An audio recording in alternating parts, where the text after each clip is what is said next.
Chapter 361. After obtaining the aura attenuation, List immediately decided to practice it. Now that he was proficient in fire surge fluctuations, and fiery dragon drill, multiple arrows, and magic eye, had reached the acme of perfection, there was little point in pondering these chi secret books and chi secret skills to improve his strength. It was better to practice aura attenuation, to save energy. Meanwhile, Thomas had already returned with the sorted information. Master, this is the administrative office's file on Emily, a serf in the girl group.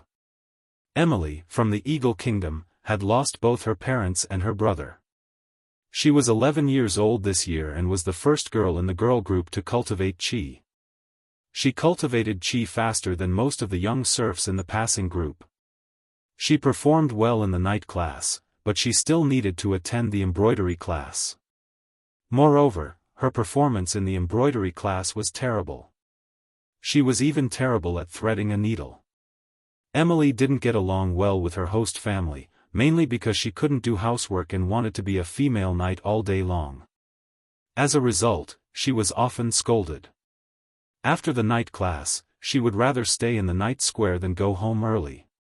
Thomas said. After reading the information, List basically understood that this girl named Emily yearned for the life of a knight. Call Rome and bring Emily along. Yes, master. Soon, Rome and Emily rushed over. Rome saluted and stood aside. List's eyes were on Emily. This 11-year-old girl was already about 1.5 meters tall. Although her face was young and her body was thin, her eyes were bright and full of expression. Her eyes were deep, her nose was high, and she had a bit of an exotic style. Compared to the people of the Grand Duchy of Sapphire and the Eagle Kingdom, she had an exotic style. Maybe she would be beautiful when she grew up. However, her skeleton was very big. Her thin body seemed a bit uncoordinated with the big skeleton. It was probably because she didn't have any flesh on her body. Your name is Emily. I heard that you don't like to be an embroidery worker. It was not the first time Emily had met List, but it was the first time she had spoken to him at such a close distance. She felt a little uneasy, but she still plucked up her courage and replied loudly in a childish but firm tone, "Yes, my lord." Emily does not like to be an embroiderer. Emily wishes to become a knight. You have ambition, but do you know that for a woman, the effort required to become a knight is far greater than everyone else? Emily knows, but Emily is not afraid. List couldn't help but smile. Do you know that the resources required to groom a female knight is more than that of a male knight? If I spend a lot of resources to train you into a knight, do you know what you should do? Emily was at a loss. She was only an 11-year-old child. However, she quickly regained her composure. Sir Leader has groomed Emily. Emily is willing to serve Sir Leader for life. Even if I have to give up my life, I will never retreat. Oh. List was a little surprised by her precocious answer. As expected of a child who could attract smoke quests and pull the threads of fate. She's quite extraordinary. He nodded approvingly. I'm very satisfied with your answer, Emily. Since you've chosen a difficult path, as a lord, I'll give you a chance to change your fate. I hope that you'll fulfill your promise. Yes, my lord. Emily is willing to follow Sir and charge for Sir. Emily imitated an adult knight with her tender body and performed a follower's salute. She knelt on one knee, placed her right hand on her chest, bent her body forward in a 90-degree bow, and lowered her head to look at the ground. List walked over and helped her up. I accept you as my follower, Emily. When Emily got up and stood up excitedly, he said with a smile, You are my youngest follower, and also my first female follower. I wish you to become a glorious knight in the future and pursue glory side by side with me. As for now, you will train together with Maggie. Maggie was the most envious of all serf children because her sister was the Lord's personal guard. She received special knight training every day and made rapid progress. Emily nodded excitedly, Yes, my lord. List turned to Rome and said, Rome, personally arrange for Emily's training. In addition, tell her host parents to treat Emily well. In the future, she will no longer have to attend embroidery classes and can concentrate on night training. Yes, my lord. Well, you can go back. List motioned for everyone to leave and said to his valet, go and call Paris over. She called Paris just to tell her to arrange a partner for her sister, Maggie. It was a waste of resources for Maggie to enjoy night training alone, and training alone was not as good as training with a partner, at least she could have a good reference. Paris replied, I have no opinion. In fact, I am very happy to see that Maggie has a partner. She is getting lazier and lazier during night training. It's just that I am surprised that Lord Baron accepted an 11-year-old girl as a follower. Her longing for the night in her eyes moved me. I believe that people with such eyes will not be ordinary in the future. Perhaps, there will be a female sky knight among my followers in the future. List laughed. In fact, he believed in the smoke mission, not Emily herself. Paris smiled, I wish her good luck. How is your chi training going? There is no clue yet. The power of the black dragon can always assimilate the chi that I have managed to extract. Maybe your direction is wrong. The chi originates from the night, but you already have the power of the black dragon in your body, which is a conflict in itself. You can ask Chris for advice and learn magic. It may be more reasonable to use the power of the black dragon to trigger light magic. Invisibility is one of the light magic. Many great magicians will study invisibility, and Paris, after possessing the power of the black dragon, quickly developed invisibility on her own. Well, when my chi training fails, I will turn to magic. After Paris left, List concentrated for a moment, and the smoke slowly emerged. Mission completed. Reward Dosun's new magic, Rock Wall. Rock Wall? He stood in front of the window and happened to see Trembling Woods playing with the 8 little ones under the setting sun. Suddenly, Trembling Woods opened his mouth and a rock wall rose from the manor planted with apple trees, blocking the path of the 8 little ones. Facing the irregular and twisted rock wall of 3 meters high, 10 meters wide, and 20 centimeters wide. The 8 little ones barked excitedly. Trembling Woods acted as if he had gotten a new toy. He continued to raise rock walls, making the originally beautiful apple orchard into a mess of walls. Chapter 362. Rock Wall was not a lethal magic, but it was very useful in team battles.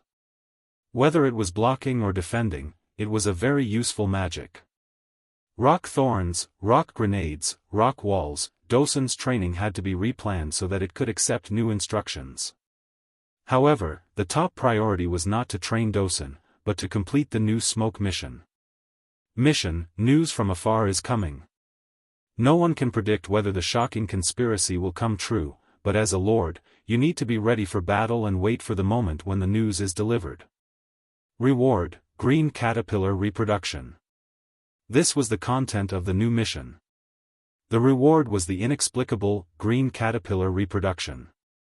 He was not very clear about what a green caterpillar was. He asked many people, but they did not know what a green caterpillar was. It sounded like some kind of caterpillar, but caterpillars were basically pests. Why was it a reward? Is it a worm similar to a silkworm? The silk it spits out is green? This question could only be answered after the mission was completed. What he cared about was the content of the mission, getting ready for battle. The smoke mission did not give exact information, that is, whether the dragon slaying will happen or not, and what the result will be is still unknown. But I should determine the battle order of Flower Town to the battlefield and be ready to fight at any time. List quietly thought about his strength. He and Dosun were a pair. When he went to the battlefield, he would definitely take Dosun with him. Dosun's current strength was comparable to a newly promoted Sky Knight. He had 3 types of magic, the main attack skill Rock Thorns, the control skill Rock Wall, and the long-range output skill Rock Grenades. He had no obvious shortcomings. Coupled with List's magic eyes and archery, it was definitely a super output platform. Paris should be brought to the battlefield. She did not need to fight, but only needed to be able to burst out at a critical moment to deal with a fatal crisis. The rest was the Knight Squad, with 2 elite Earth Knights and 10 ordinary Earth Knights. They were not outstanding, but they should be able to take on the auxiliary work. Basically, this was the full combat power of Flower Town. In terms of equipment, the Knight Squad had a full set of fine steel knight sets, arrows made of Thorn's ironwood and Thorn's poison, which were not too good, but not too bad either. He also had binoculars that allowed him to see ahead of time. My Knight Squad will follow Coral Island's orders of chivalry and undertake some logistical and auxiliary tasks. Once on the battlefield, I will think about what to do. The battlefield is ever-changing, and I can only adapt to the situation. I didn't expect to be on the battlefield so soon. Don't worry, Lord Baron, I will protect you well, Paris said with a smile. List smiled back. With my current strength and docents, as long as we don't run into a sacred swordsman Sky Knight, we won't be in any danger. I will fight alongside my father and brother, and it will be very difficult for me to encounter a Sky Knight. If we really encounter a power we can't resist, then you can take action. He paused and said, use your transformation carefully. You still have a lot of youth to look forward to. If you can save me, then save me. If you can't, then run away first. It was impossible to judge what a person would do in the face of danger. List was just preparing for the worst. As a person living in a peaceful era, he had crossed over to this different world where the night charged. Naturally, he would be nervous about the battlefield. Or rather, without experiencing the baptism of blood and fire, he would not be able to transform his mentality and let go of his soul. Marquis Merlin had told him that young people should be hot-blooded. Unfortunately, he was not a young man, and there were few moments where he was hot-blooded. Taking all aspects into consideration was his style. Paris was a human who had faced the light dragon. She said lightly, as long as my life allows, I will not let Lord Baron fall into danger. There seemed to be an atmosphere brewing. They smiled at each other, and then Paris left the study. Inside the Sea View Villa, the siren magician He was still studying magic seriously. She had been completely immersed in the world of magic and could not extricate herself. Almost most of the time, she stayed in the Sea View Villa, constantly flipping through magic books, like a sponge, constantly absorbing all kinds of magic knowledge. Brother, you are here. Well, I came to see a Chi. Every time he saw a Chi, List would be in a good mood. By the way, I also came to see Nami. The mangrove sprite was sleeping on the table. She rubbed her eyes and saw List. She whispered a chirp as a greeting. Then she continued to sleep. Unlike the restless thorn sprite, Ella, most sprites actually liked to be quiet and spent most of their lives sleeping. After all, they were born from plants, and plants stayed in one place all their lives. Brother, do you want to hear a Chi sing? A Chi put down the magic book and asked with big eyes. List naturally would not refuse. So a beautiful and melodious song sounded softly. It was a popular folk song of the Grand Duchy of Sapphire. When it came out of a Chi's mouth, it was no less than the sound of nature. Compared to playing the piano, it could soothe the anxiety in List's heart faster and make him feel better. After the song, List habitually reached out and rubbed a Chi's blue hair. A Chi smiled and threw herself into List's arms. She liked to snuggle up in List's arms. It felt very warm, even though the weather was getting hotter. A Chi, I may have to go on a long trip. I hope that during my absence, you will continue to study magic hard and strive to become a great wizard as soon as possible. Where is brother going? I don't know. I may go to the battlefield, or I may not have to leave the Flower Town. In short, you have to study hard. Well, a Chi is studying hard every day. It won't be long before a Chi becomes a great wizard of water. At that time, a Chi will no longer have to worry about being chased by the Gyuramita in the sea. If there are any more Gyuramita that want to eat a Chi will hit them with magic. At the beginning of June, the scorching sun scorched the earth. On this day, the Coral City's harbor welcomed a three-masted sailboat flying the sapphire dragon flag. After docking, the news had already reached Tulip Castle. Count Li William personally rushed to the harbor to welcome the sailboat representing the court. The sailboat's people had already disembarked and were waiting at the harbor. When they saw Li William and his entourage appear, a knight dressed in silver-white armor immediately urged his horse forward.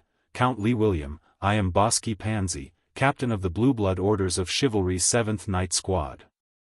I have come bearing the decree of the Sapphire Grand Duke." "Good day, Captain Bosky. What decree has the Grand Duke brought?" "This is the Grand Duke's personal letter." Bosky took out a letter wrapped in pitch-black leather from his bosom and solemnly handed it over to Li William. "The decree is in the letter." After receiving the letter, Li William already had a premonition that something was about to happen, yet he still calmly extended his hand. "Captain Bosky, please follow me to Tulip Castle to rest." Chapter 363. Levis was entertaining Bosky Pansy, a viscount, an elite drug addict Earth Knight from the Pansy family.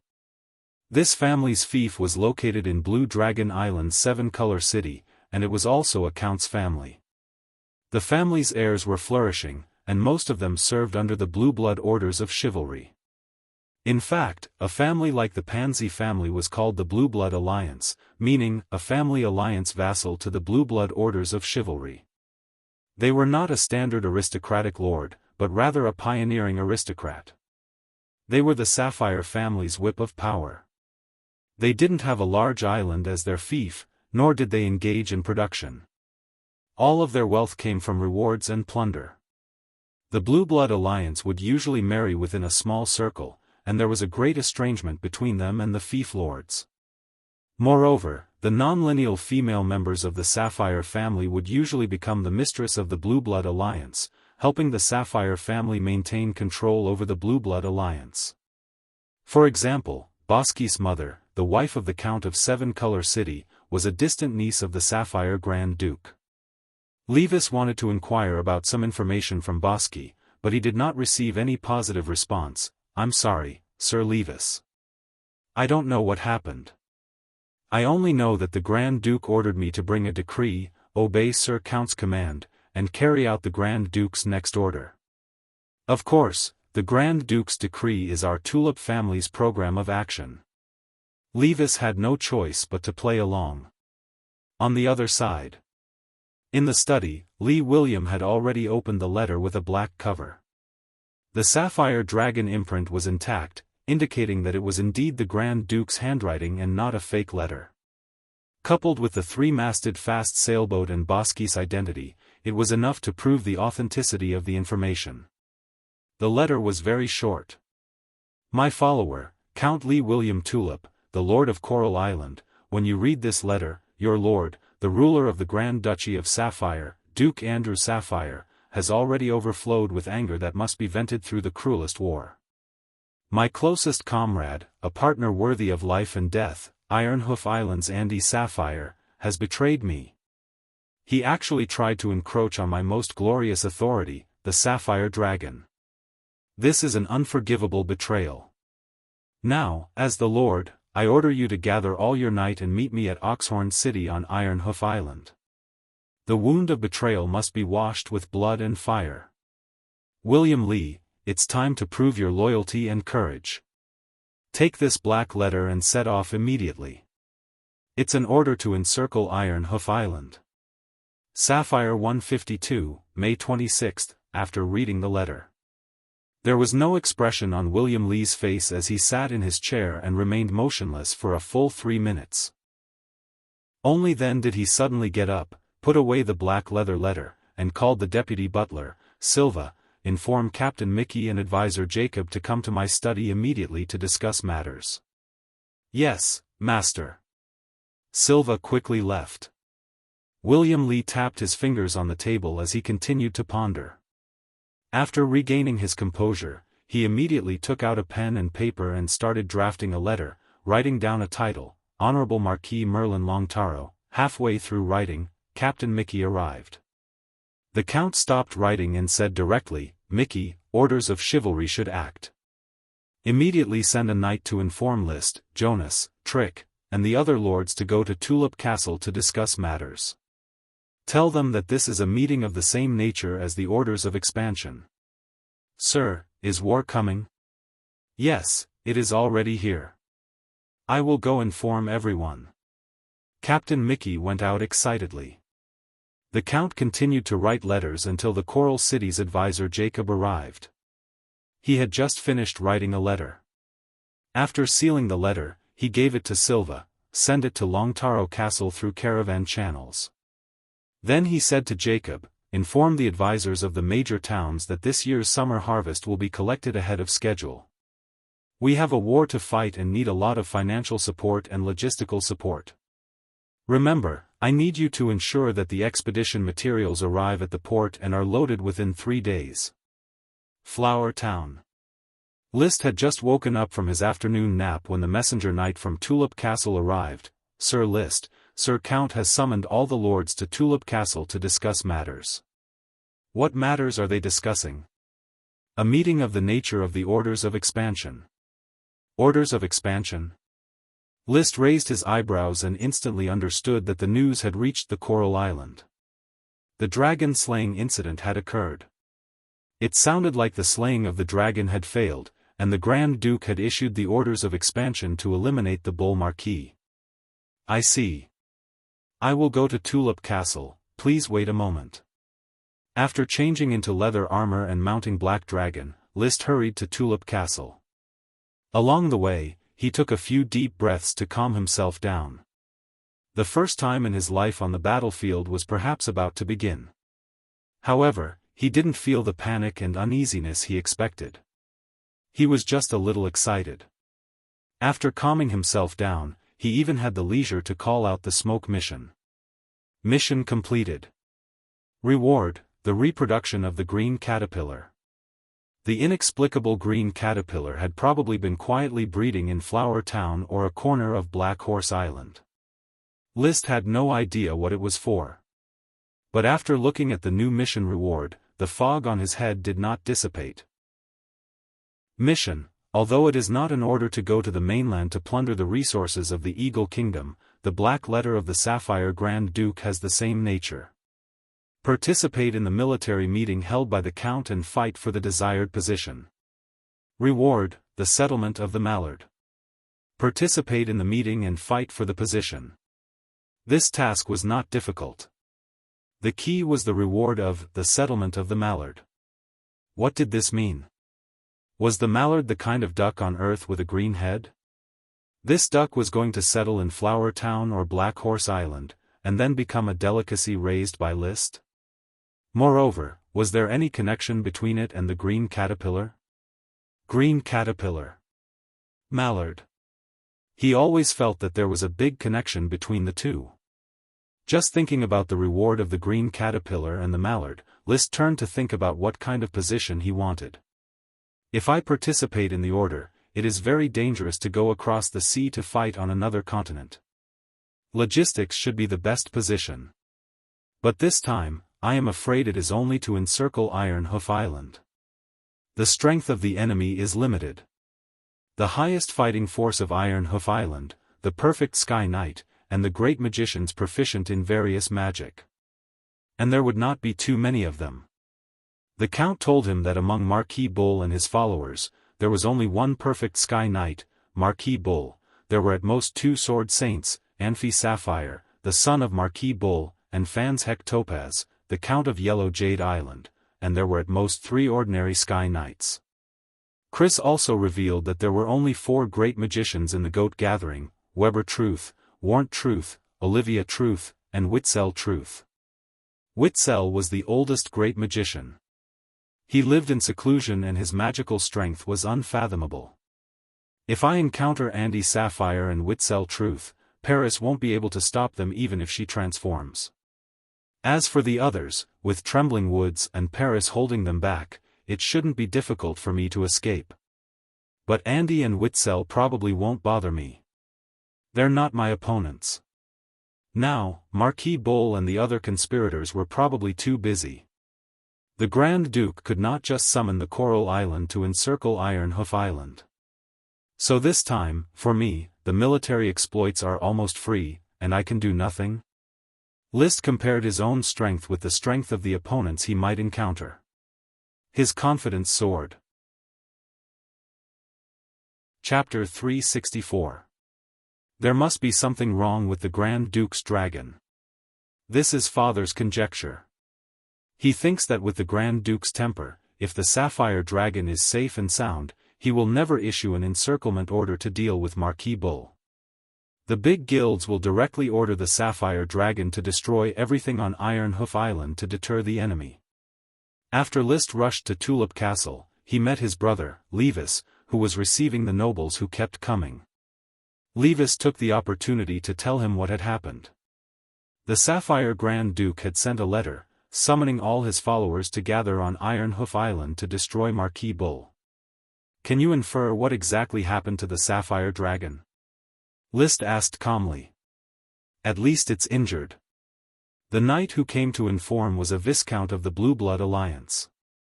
He was very tight-lipped and didn't get any useful information.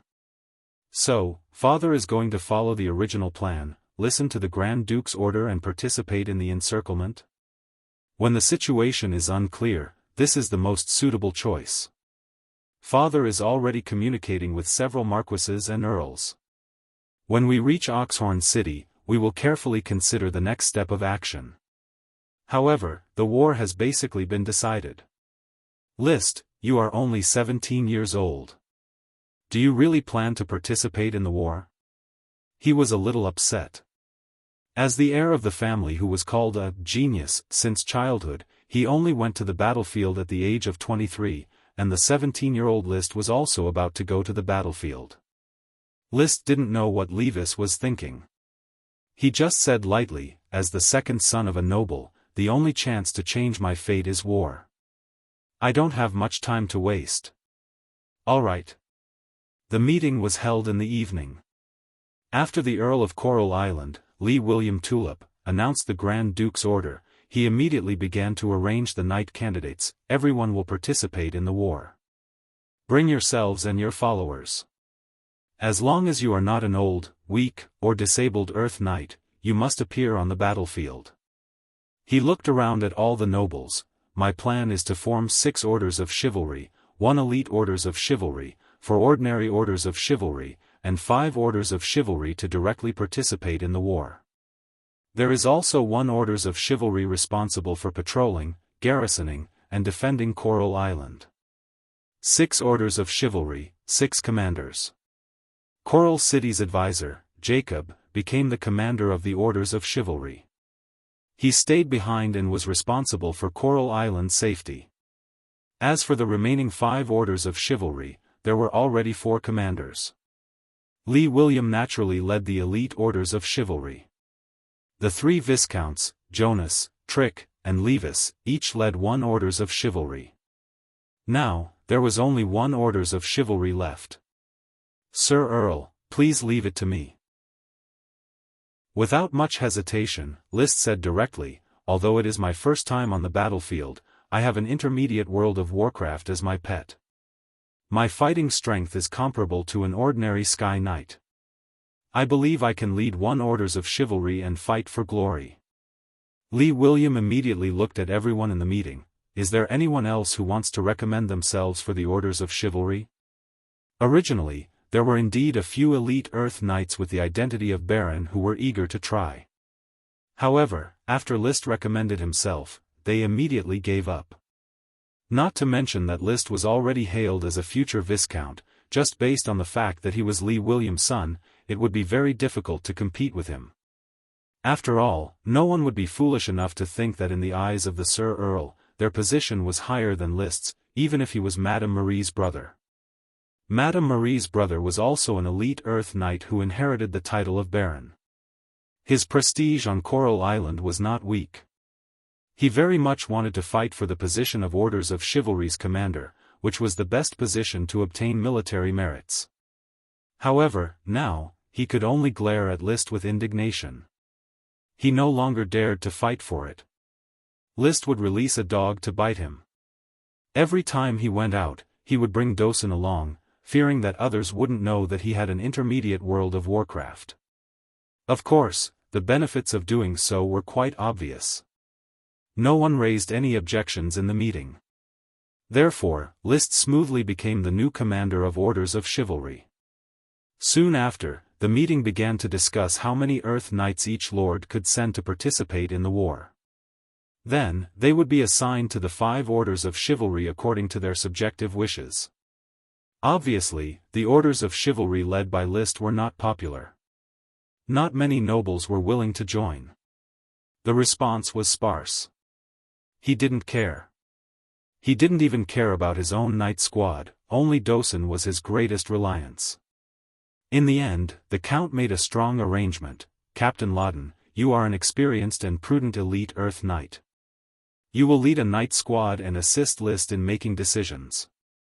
Copperfield and Nash, you will each lead a knight squad and join List's Orders of Chivalry. Captain Loudon had always been the knight captain of Coral Island's elite Orders of Chivalry.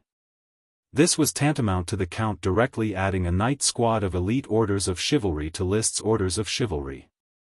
Copperfield and Nash were veteran baron. They each had their own knight squad and there was no lack of elite Earth Knights among their followers.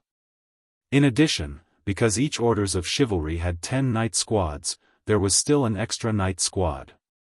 With a wave of his hand, the Count added List's Orders of Chivalry.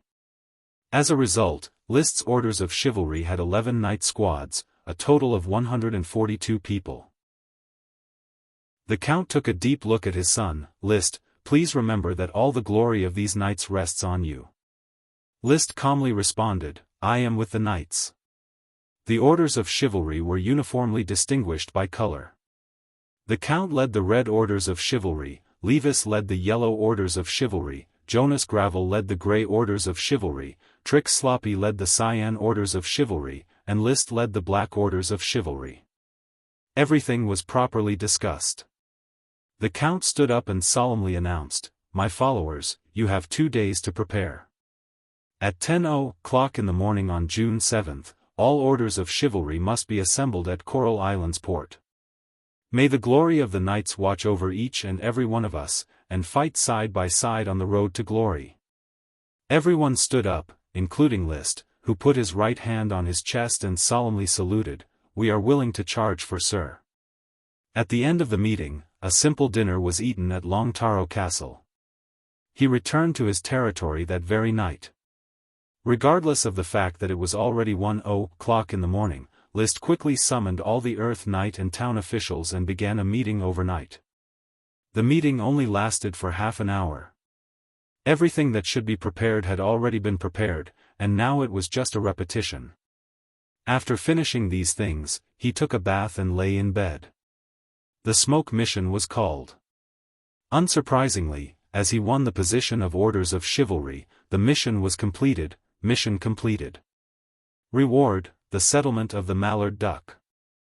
I don't know where the Cyan Caterpillar and Mallard Duck are.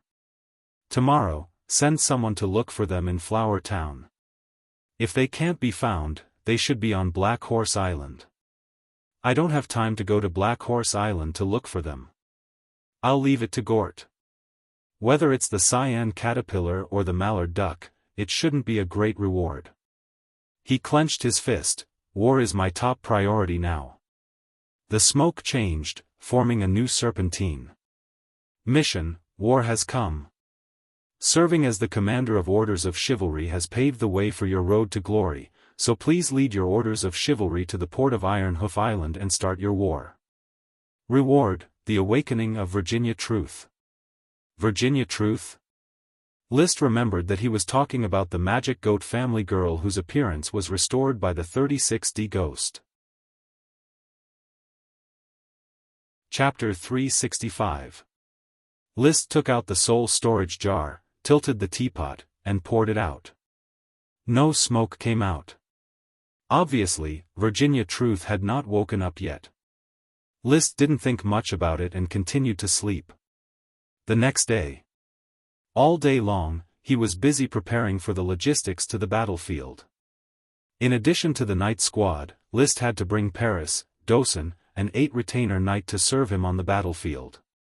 Washing and cooking were inevitable when he went to war. These tasks could not be done by himself and could only be handed over to the retainer knight. In addition, he had to bring several town officials to perform a special task, the migration of serfs. Once Iron Hoof Island was besieged, the castles would certainly fall one by one, and the serfs belonging to those castles would become the spoils of war. List was absolutely reluctant to let these serfs run away and eventually fall into the hands of the Sapphire Grand Duke, who would then be re-enfeoffed to other nobles. He had already discussed with the Count and his brother that he would rent the family's ship and engage in serf transport. As long as there was a chance to coerce the serfs to take a ship to the harbor, he would never be polite. Black Horse Island was a large wasteland, and even Flower Town had a lot of wastelands that were not fully planted. Serfs were really scarce. These serfs were not the same as the serfs of the Eagle Kingdom. They spoke the same language, and could be arranged to work directly after being captured. There was no need for running in and digestion. Remember to bring enough supplies, especially pancakes, breadsticks, and jerky. List checked the supplies on the carriage. When the Lord called on the lesser lords to participate in the battle, he would not prepare supplies for the lesser lords, but only for his own retainer knight. Marcus, Charles, and the others were called followers. In fact, they were just List's retainer knight status before they were enfeoffed. "Sir, we brought 1,500 pancakes, 1,000 breadsticks, and 800 jerky, enough for everyone to eat for a month," Marcus replied. Pancakes were the work of Mrs. Abbey, inspired by List.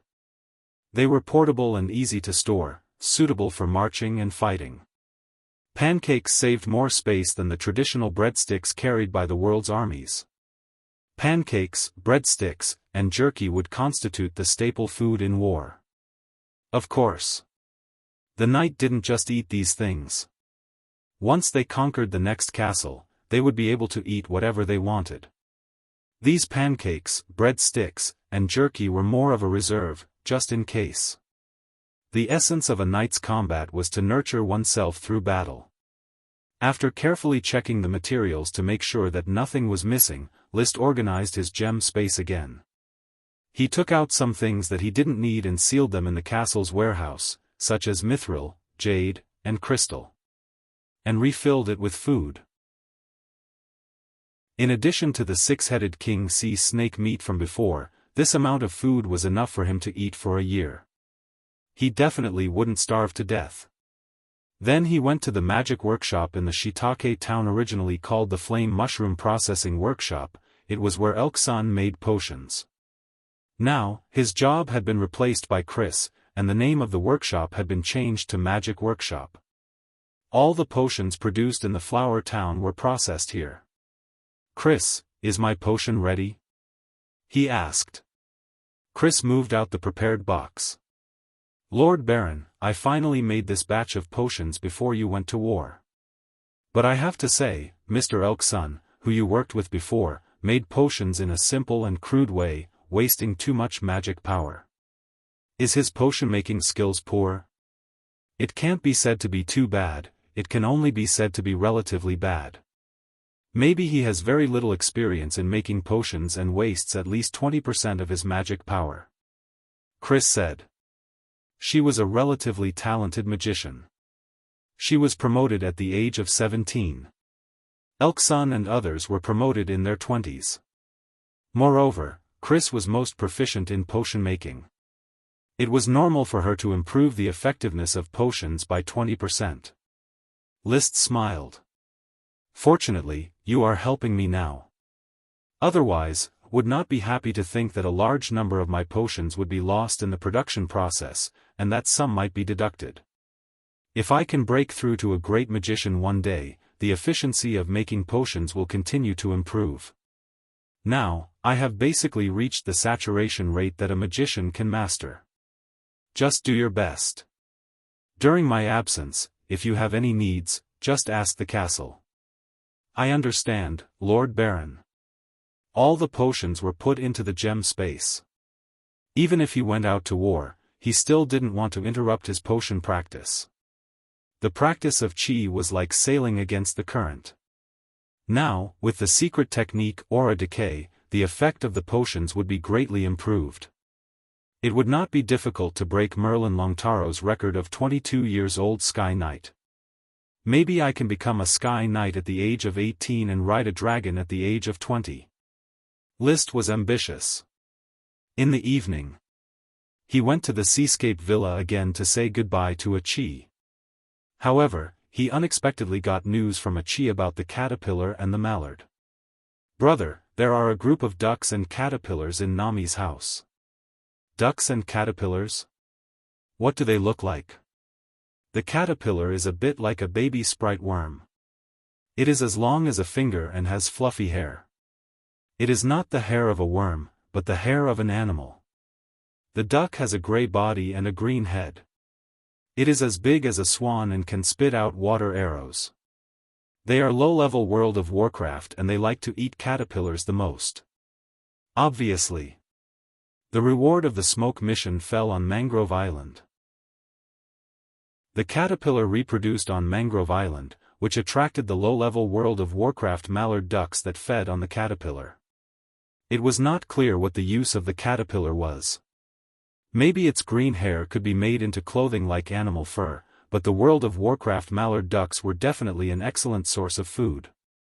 Liszt's eyes lit up. With his current archery, hunting low-level World of Warcraft was a piece of cake. At this time, Achi said, "Brother, those ducks like to lay eggs everywhere. There have been a lot of duck eggs on the island. They never seem to hatch eggs. I haven't seen a single duckling." Duck eggs? World of Warcraft mallard ducks lay eggs on the island.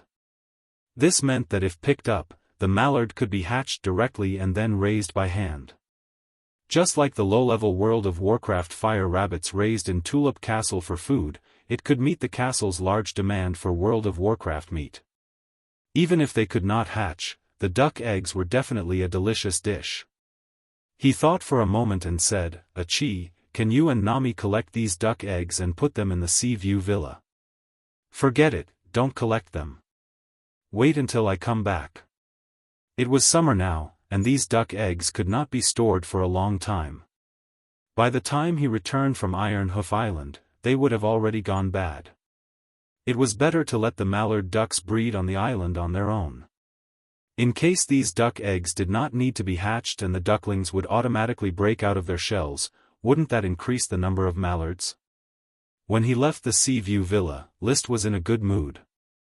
Now that there were blizzard beasts, mallards, and black pearl clams that were not sea monsters in his territory, he had mastered 3 specialties related to World of Warcraft. Chapter 366. The time before dawn was the darkest moment of the day. However, the flower town was brightly lit. The torches were lit in clusters, and the crystal lights in the castle made the atmosphere particularly lively. "Thomas, hurry up. The Lord is already washing up. The ironed underclothes need to be delivered to the Lord before 4 o'clock. Have Dosen been fed with food and water? Tom, don't forget the Lord's instructions. Help Dosen take a bath and comb its fur. Mrs. Morrison, have the maids sifted through the dry milk powder? We have to pack it up and load it onto the carriages as soon as possible. Barton, hurry up and feed all the horses for the expedition. Don't delay the team's departure." The butler Carter constantly walked back and forth between the castle and the apple orchard, directing the castle's servants to act in order to serve the troops that were about to set out. When Liszt finished washing up and walked into the dining hall, Marcus, Paris, and the others had already arrived and were waiting for breakfast. After taking the seat of honor, the serving men immediately laid out the napkins. He smiled and greeted everyone. "Good morning, everyone." "Good morning, sir." The breakfast was exceptionally sumptuous. Under the illumination of the crystal lights and candlelight, the dazzling array of dishes was comparable to a festive dinner. There was even a lot of World of Warcraft meat. After cutting a piece of steak and taking a sip of milk tea, List said, "This is our last meal in the castle. Next, I need you to quickly enter a state of war. The distance between the Iron Hoof Island and the Coral Island is a 4-day voyage. The round trip will take 8 days. In addition to the battle on the island, we won't be able to return for at least half a month. Are you ready?" "Sir, we are always looking forward to going to the battlefield. A knight's mission is to live for the battlefield." Marcus had been in a state of excitement these past few days. He had participated in the war. As an elite Earth Knight, he had experience in several pioneering orders, yet he had not made much of a difference. However, he was also a commoner who was very keen on aristocracy. He almost dreamed of going to the battlefield to obtain military exploits and be promoted to an aristocrat. Now, an opportunity had appeared before him. "I'm always looking forward to going on the battlefield again to prove myself." Charles Trapp's eyes were burning. "I'm no longer young. These few years are my last chance." List's classmate, Rick Footprint, said, "Although this is my first time on the battlefield, ever since I was young, my only goal in life has been war." Griffin Haystack grinned. My lord, Griffin has always wanted to go to the battlefield and kill people." David Yellowteeth, who had only recently followed him, had a solemn expression. "I really didn't expect to have such a lucky opportunity. The Flower Town is indeed a place blessed by the glory of the night. I will definitely strive for glory for Sir." After Marcus, the other knight also expressed their passion. Only Paris was focused on eating and drinking. She did not say anything. She was not a knight, nor did she have any desire for nobility. Hearing the lofty aspirations of his followers, List's blood began to boil. He hurriedly finished his breakfast, wiped his mouth, and stood up. Whether they had eaten or not, the knight put down the cutlery in their hands and stood up. List looked around. He wanted to say something to boost morale, but after thinking for a while, he felt that it was too cliché. Moreover, in Tulip Castle, he had watched the Count show off his might while he flattered him. He knew very well that this kind of scene had happened too often and had lost its significance. Moreover, there was no need for him to be excited, as the knight was already excited enough. Therefore, he just said in a deep voice, "Go to battle." Immediately after, he turned around and left the dining hall. He took the red blood sword handed to him by the serving man and strode out of the castle. Outside, the sky was still dark. Torches were distributed on both sides of Dosen Avenue, illuminating the path. The retainer knight pulled Black Dragon over, and List directly mounted it. The other knight, as well as Paris, also mounted their horses one after another. Together with the 2 carriages transporting supplies and Dosen following the team, the expedition team was ready. The fief's officials and castle servants stood guard on both sides of Dosen Avenue, saluting with their gazes. Even more fief's residents got up early and stood guard on both sides of the main road, looking at the majestic knight squad clad in fine steel armor with envy and worship in their eyes. No one made any noise, yet the atmosphere was already warm. List didn't say any pleasantries. He lightly kicked Black Dragon's belly and led the team forward slowly. Behind him, Gort shouted, "May the knight be blessed with glory and Sir Lord return in triumph." The others followed suit, "May the knight be blessed with glory and Sir Lord return in triumph." Gradually, they converged into a wave of shouts, each louder than the last. Their shouts resounded throughout the Flower Town. "May the knight be blessed with glory and Sir Lord return in triumph." Amid the loud shouts, the Silver Knight rode faster and faster, disappearing at the end of the dewy road in a short time. Only when the knight was no longer in sight did the shouting crowd disperse under the reprimand of the fief's officials. Those who should go back to sleep went back to sleep, while those who should make preparations went back to work. The lord and the knight went to war, but the officials did not. the serfs still had to work. Soon, the originally lively castle gradually regained its silence, with only a few crystal lamps still vaguely lit, their light piercing the darkness before dawn. The butler Carter stood on the extinguished Dawson Avenue, staring at the dark road for a long time without turning around. Mrs. Morrison came over. "Mr. Carter, breakfast is ready, everyone is waiting for you." "Oh, okay. Are you nervous?" "No, I am looking forward to it." Carter smiled. "Although I am not a knight, but with Master's strength, there is no need for us to worry about him. There is also Dawson, it is full of magic in World of Warcraft." "Mrs. Morrison, I have seen too many knights glory in the Flower Town, some people are born aristocrats." Mrs. Mawson nodded. "Yes, Master. You know that I have not worked in the Tulip Castle, and have rarely seen Master until the Count appointed me to be Master's butler. When I tasted my first glass of wine with Master in the study, I understood that Master is a noble-born aristocrat." Carter recalled the time when he first came to the Flower Town. At that time, he had to calculate every day whether there was enough food in the castle to eat. Then List told him that everything would be fine. There was no discouragement, no frustration, no anxiety in that tone, it was calm as if there was nothing to worry about, and this was indeed the case.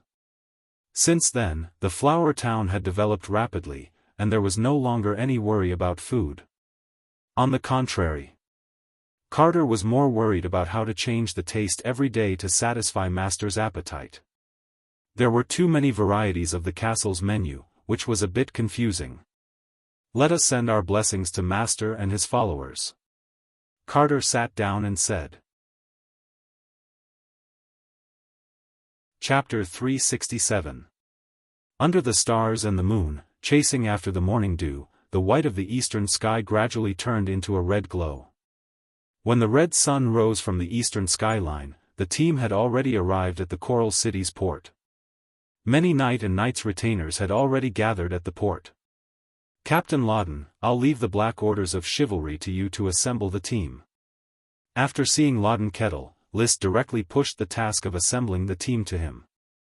List went to negotiate with Levis about the ships assigned to him. The Tulip family had about 50 ships, half of which were brig cargo ships, 2/3 of the remaining were ordinary brig ships, and 1/3 were brig fast ships. There were only 2 three-masted ships. One was the Tulip, which was a 3-masted ordinary brig, and the other was the Coral, which was a 3-masted cargo ship. The 3-masted ship certainly couldn't be assigned to List. He was assigned 1 brig fast ship, 2 ordinary brig ships, and 1 brig cargo ship. The cargo ship was used to transport food and water, the ordinary ship was used to carry the retainer knight and horses, and the fast ship was used by the aristocrats. Of course, List had special privileges. His knight squad and retainer knight also sat on the fast ship, serving him. Even Black Dragon was placed on the ship. Paris lived next door, and Dawson guarded the door. Personal security was at the highest level. By the time he and Levis finished discussing which 4 ships belonged to the Black Orders of Chivalry, Count Knight had already rushed over. After giving a speech at the port, he took the lead in boarding the 3-masted ship Tulip. Soon after, one ship after another left the port. As the sun rose from the east, the Coral Islands Orders of Chivalry set sail for the Iron Hoof Island. The voyage was boring. However, this time, List was a bit busy. Because he had to reorganize the Orders of Chivalry, he was constantly assembling the 142 Black Orders of Chivalry's knight on the ship. There was no way for them to train and charge together, but it was still possible for them to establish simple trust by making certain hand gestures and slogans on the battlefield. At the same time, it was also the time to establish his authority. Other than him as a baron, there were also 2 veteran Baron Copal and Nash on the ship. After a simple sword battle on the deck, both of them had to admit that even without Dawson's intermediate World of Warcraft, they were no match for List. He couldn't even beat List in a 1v2. "Leader, are you sure you didn't become an elite Earth Knight?" Copal asked in dismay after suffering a crushing defeat in a 2-on-1 fight. Liszt smiled faintly, neither denying nor admitting, the combat power of a knight is not entirely dependent on the level of combat aura. All you need to know is that my strength is enough to take on the responsibility of a commander. Charge with me. The glory of the battlefield belongs to our knight spear. He had already started cultivating the aura attenuation. However, he had not yet succeeded in cultivating it, and the effects had not yet manifested. The qi in his body was still constantly being emitted. Before he had this qi secret skill, he felt that this waste was a matter of course. But now that he had this qi secret skill, he felt very upset when he saw the qi being emitted. This was not a waste of qi, but a waste of his strength, a waste of his gold coins. Koppel was convinced. Of course, I would never doubt it now. Nash also replied, Sir Leader is powerful, and I am even more confident in seizing glory. I will definitely follow Sir closely. Status and strength were all suppressed. No one dared to disobey Liszt in the black orders of chivalry. Therefore, during the short 4-day voyage, he had successfully grasped the authority of the entire orders of chivalry. There were no more doubts.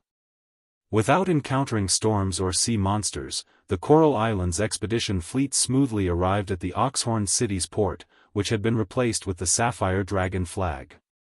The Vanguard Knight squad landed at the port. After a simple probe, it was determined that this place was indeed occupied by the Grand Duke's orders of chivalry. Thereupon, the Tulip issued a flag signal, and all the ships began to dock one after another. The 5 orders of chivalry quickly assembled at the port. Liszt wore fine steel armor, a fine steel round shield in his left hand, a fine steel knight spear in his right hand, and the red blood sword hanging from his waist. The lining of the armor was a snakeskin soft armor made from the 6-headed sea serpent king, which had extreme defensive power. Riding on Black Dragon, man and horse became one, his imposing manner was natural. He urged his horse to circle around the assembled black orders of chivalry. His expression was solemn under his mask, and his sapphire pupils glistened under the illumination of the torches. After confirming that all the knight had found their positions, he suddenly put his mask on his helmet and shouted, "Everyone, close your masks and follow me." Crack! Crack! Crack! Following the crisp sound of metal buckling, the neatly lined up 140 knight quickly closed their masks and shrouded their whole bodies in their armor. Following Liszt, they moved from the port to Oxhorn City. Oxhorn City was a large city of Ironhoof Island and one of the most famous cities in the entire Grand Duchy of Sapphire. Its fame originated from the Oxhorn Academy at the edge of the city. This academy provided servants to the court all year round. At the same time, many socialites from aristocratic families came here to learn needlework. Because of this, a large number of single aristocrats would stay in Oxhorn City in order to hook up with a socialite from the academy. However, in this formerly bustling Oxhorn City, there were no longer any irrelevant personnel. Only neatly dressed knight could be seen shuttling through the streets.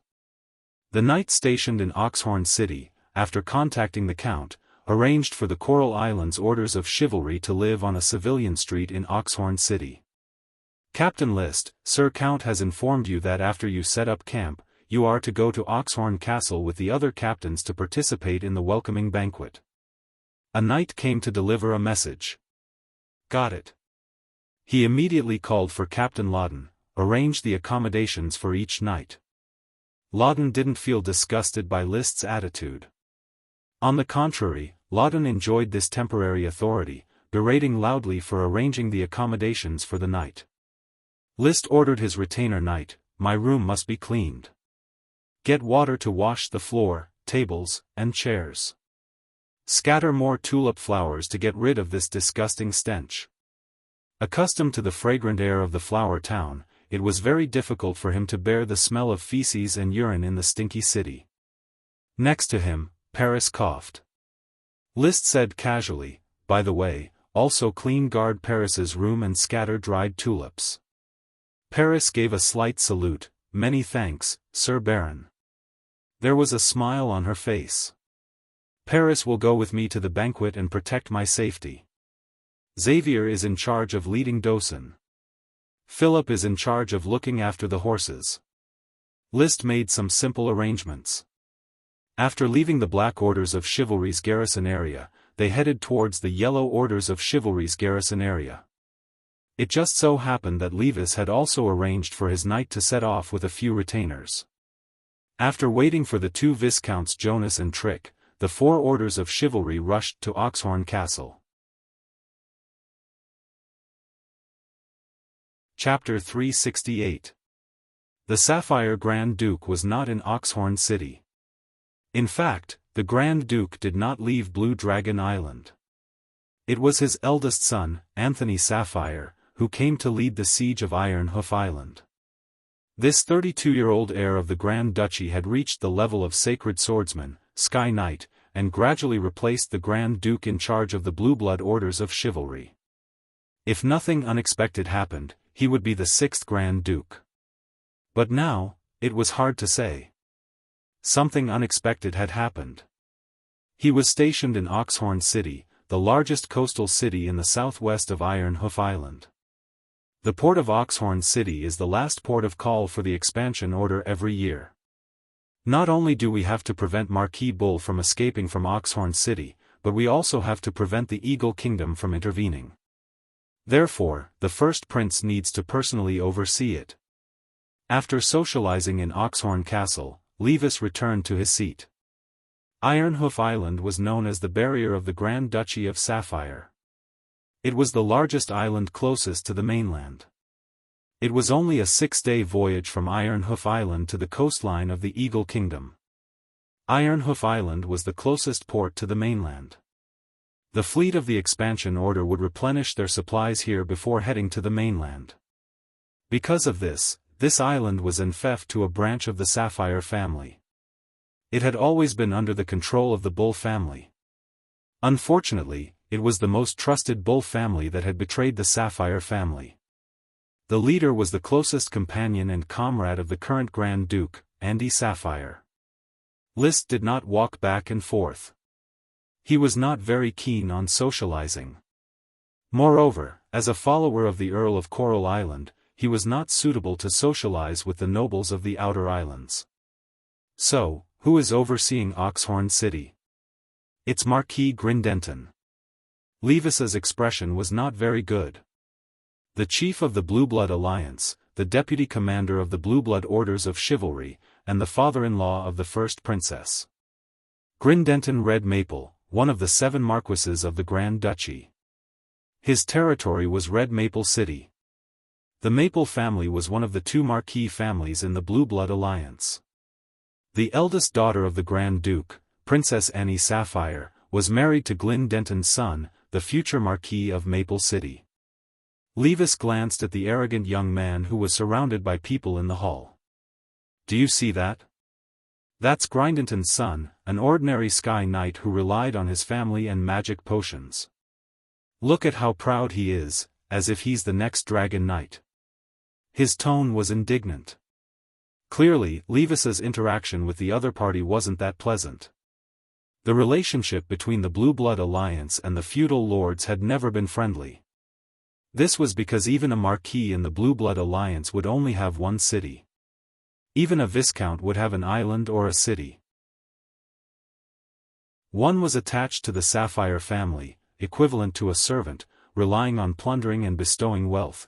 The other was following the Sapphire family, equivalent to a minister, equivalent to a small king in his own territory.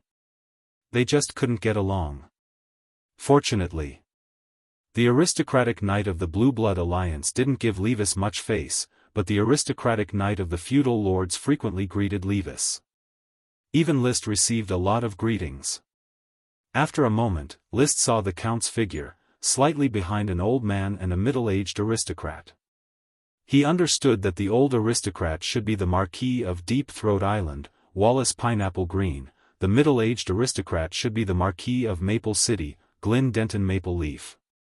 In addition, there were a few other aristocrats walking side by side with the count. They should all be aristocrats with the title of count. This group of aristocrats entered the hall. The knight who had been chatting enthusiastically returned to their seats, instantly quieting down. Glyn Denton walked to the front of the main seat, dressed in bright silver armor with very deep magic lines, making him look especially serious. Tonight is the welcoming banquet for the Earl of Coral Island, Lee William Tulip. With the arrival of Earl Lee William, the Oxhorn City's fighting order has been assembled. Next is the beginning of the war. He paused. He continued, tonight's banquet is over. Starting tomorrow, all orders of chivalry will be assigned to their respective offensive directions. Once the troops of the other ports have assembled, they will launch an attack together to sweep the Iron Hoof Island. We must vent the Grand Duke's anger and annihilate the entire Bull family. In addition, everyone should pay attention to the prohibition of private trafficking of all spoils of war on the Iron Hoof Island. These are the internal resources of the state and must be personally distributed by the Grand Duke. If anyone breaks the rules, then don't blame me for drinking his blood with the sword in my hand. After Glyn Denton finished speaking, he waited for everyone to digest his words before continuing. Then, let the banquet begin. Sitting in his seat, List was very upset. He had made ample preparations to transport a batch of serfs back to the Flower Town. He didn't expect that his plan to plunder serfs would be blocked before the war even started.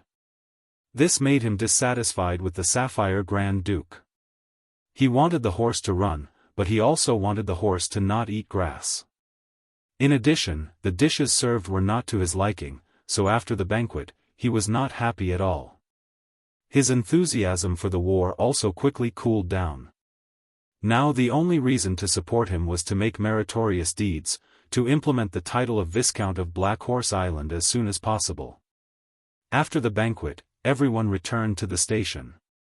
The Count summoned List and others to a room and held a simple meeting. Glyn Denton is known for its iron blood.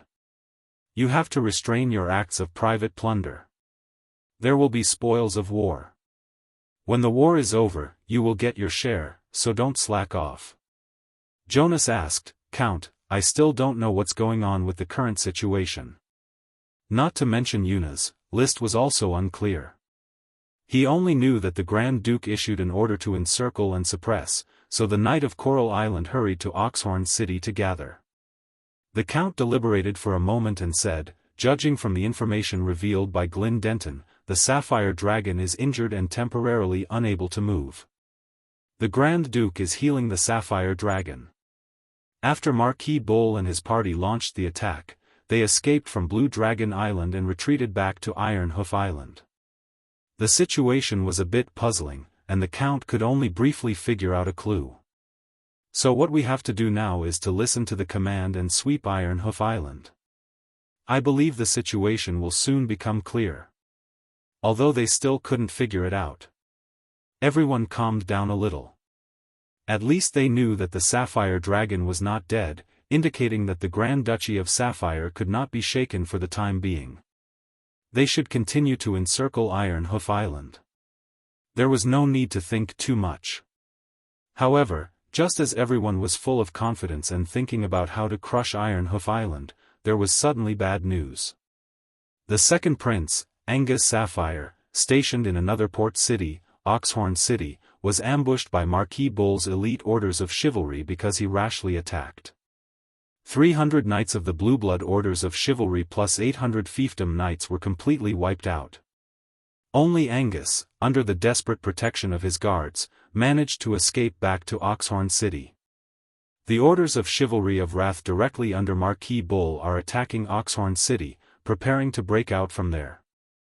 The Grand Prince has issued an urgent secret order to transfer the garrisons of various cities to support Oxhorn City. Chapter 369. This chapter is, Torment on the Path of Redemption, worth 40,000 coins. There are 3 more chapters to follow. In this strange world, a knight's mount was not only a horse. Especially after becoming a Sky Knight, a horse could no longer bind them. As a result, all kinds of World of Warcraft entered the eyes of the Sky Knight. Compared to wild beasts, World of Warcraft was relatively more intelligent, had a great possibility of taming, and knew how to submit to the strong. When the Count came to Coral Island, he was moved by the intermediate World of Warcraft barbarian bear living on the island. He wanted to tame the barbarian bear as his mount, but of course, he failed in the end. The barbarian bear did not become a mount, but a seat. Since then, the Count had been searching for a World of Warcraft mount, but there was no suitable World of Warcraft to his eyes, so he became a Sky Knight without a World of Warcraft mount. And his son, List, already had a World of Warcraft mount. Not only one, but also 9 intermediate World of Warcraft mounts. Of course, outsiders did not know that the 8 small ones were all intermediate World of Warcraft. Even if List renamed them Blizzard Beasts, many people still thought that Dosen was the unique intermediate World of Warcraft. And the 8 small ones were just low-level World of Warcraft bloodlines mixed with some intermediate World of Warcraft. After all, they did not have the hint of the smoke quest. The messenger Sky Knight in front of them came down from the back of the huge Ash Eagle. The silver-white mithril armor showed his status, Ash Eagle Orders of Chivalry. Ash Eagle was a bird domesticated by the Sapphire family in World of Warcraft. The big guild selected the outstanding Knight of the Blue Blood Alliance, gave Ash Eagle mounts, and organized them into Orders of Chivalry. In theory, this Orders of Chivalry was more sophisticated and powerful than the Blue Blood Orders of Chivalry, but because of the number limit, it had never been full. At its peak, there were only 40 people. The current Ash Eagle Orders of Chivalry only had 25 members. This is Boteng Pansy, Bosky Pansy's father, the Count of Rainbow City, Ash Eagle Orders of Chivalry's captain, Ash Eagle. Levis stood next to List and introduced him in a low voice. There were 25 members of the Marsh Eagle Knighthood. Excluding the captain, there were 2 squads of knights. One was called Grey Eagle, and the other was called Marsh Eagle. The news brought by Boteng forced Grydenton to make a decision. Marquis Wallace, I hope you can lead your knights to Oxhoof City to support the second prince. Marquis Wallace said, then I'll leave Oxhorn City to you. Don't worry. Since the traitor Andy's direct knights are already heading to Oxhoof City, we'll quickly take over the area around Oxhorn City. Don't worry. Since the rebel Andy's Orders of Chivalry are heading to Oxhorn City, we will quickly take over Oxhorn City. Marquis Grydenton frowned even more. Counts, take a look at this map. Each of you will choose a direction and complete the cleanup. The huge map was spread out. It was a bit abstract, but it was accurate to the towns under each city. List and the others could only watch from the side. Soon, Count Lee William chose a large city as his main target, Oxhair City. Oxhair City was the fief of a count, Sneyd Parsley. Back at the camp, Lee William immediately held an internal meeting. Sneyd only has 3 small cities besides Oxhair City. His strength is only at the level of an ordinary Sky Knight. I will lead the Red Orders of Chivalry to contain Sneyd and the Parsley Castle Knight. You will quickly complete the cleanup of the 3 small cities and attack Parsley Castle with me.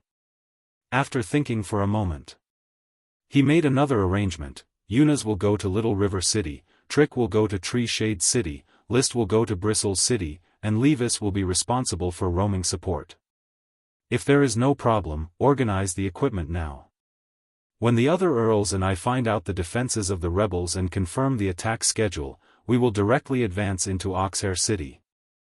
There was no need for too many tactical arrangements. The battle in this world was decided by the charge of the knight. At most, there were ambushes and counter-ambushes. So it was very easy to find out information.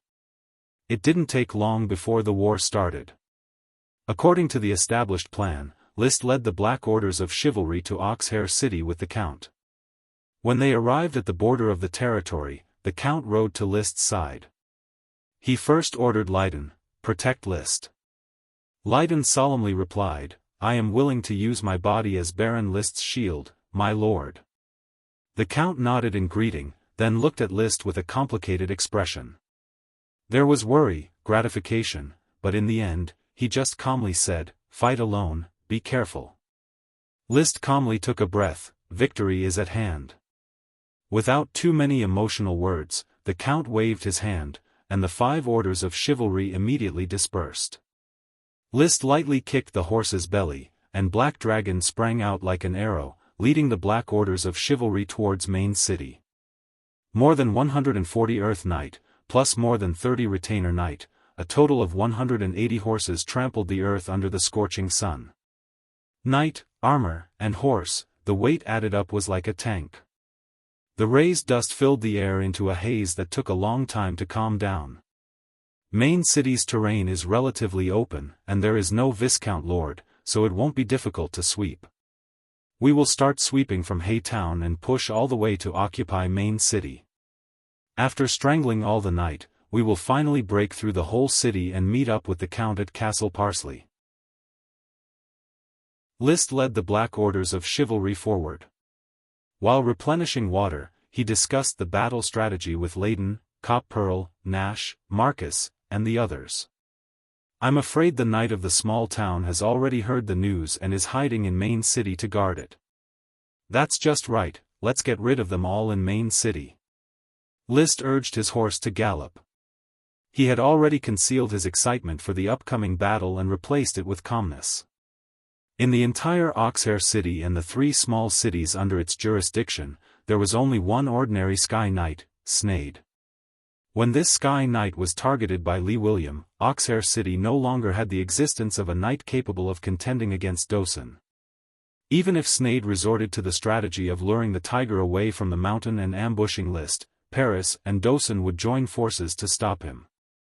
Therefore, he had nothing to fear. Of course, caution was essential. Along the way, he would take out his binoculars from time to time and carefully observe the surroundings. Their route deviated from the woodlands as much as possible and went through open areas. The galloping orders of chivalry could reach a speed of 40 km per hour.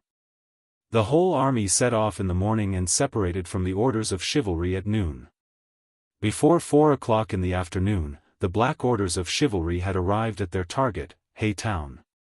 Seeing a group of unfamiliar knight rushing towards the town, all the serfs in the town threw away their hoes and bone shovels in panic and hid in their shabby thatched houses, not daring to show their faces. List ordered, Marcus, lead a team to the town and find the local officials to inquire about the situation. Marcus received the order and returned in less than 10 minutes. Sir, I've already inquired about it. There are no feudal nobles in Hay Town.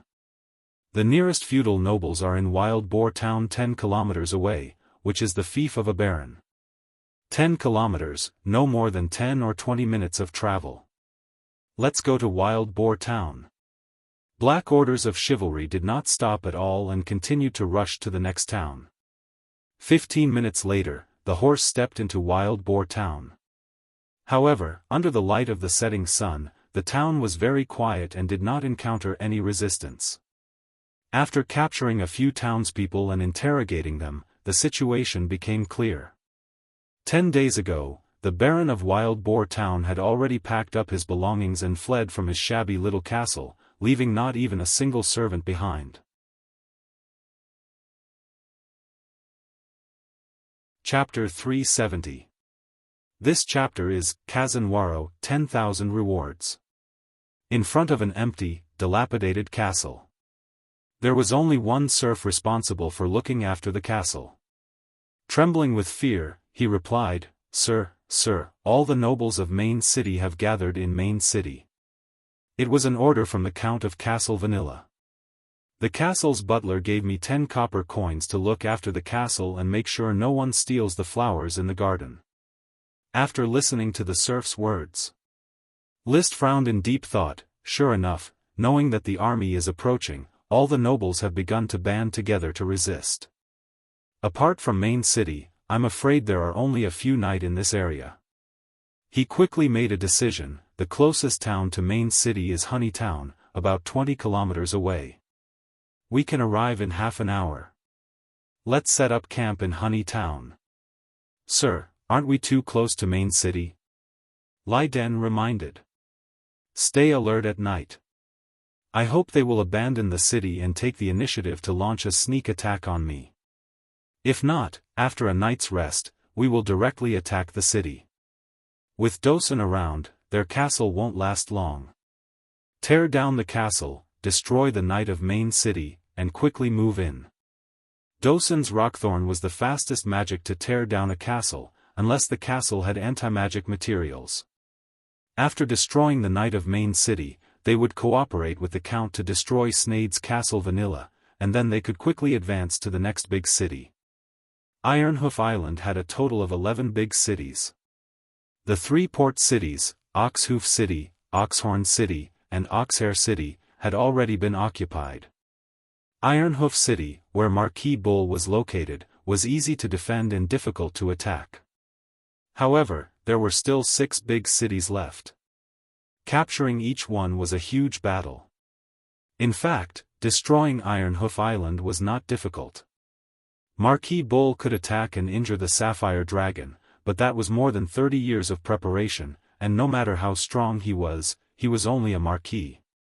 His strength was limited. Now the Grand Duke had gathered all his followers from the major ports to encircle them. Without outside interference, this battle was a great opportunity to seize credit.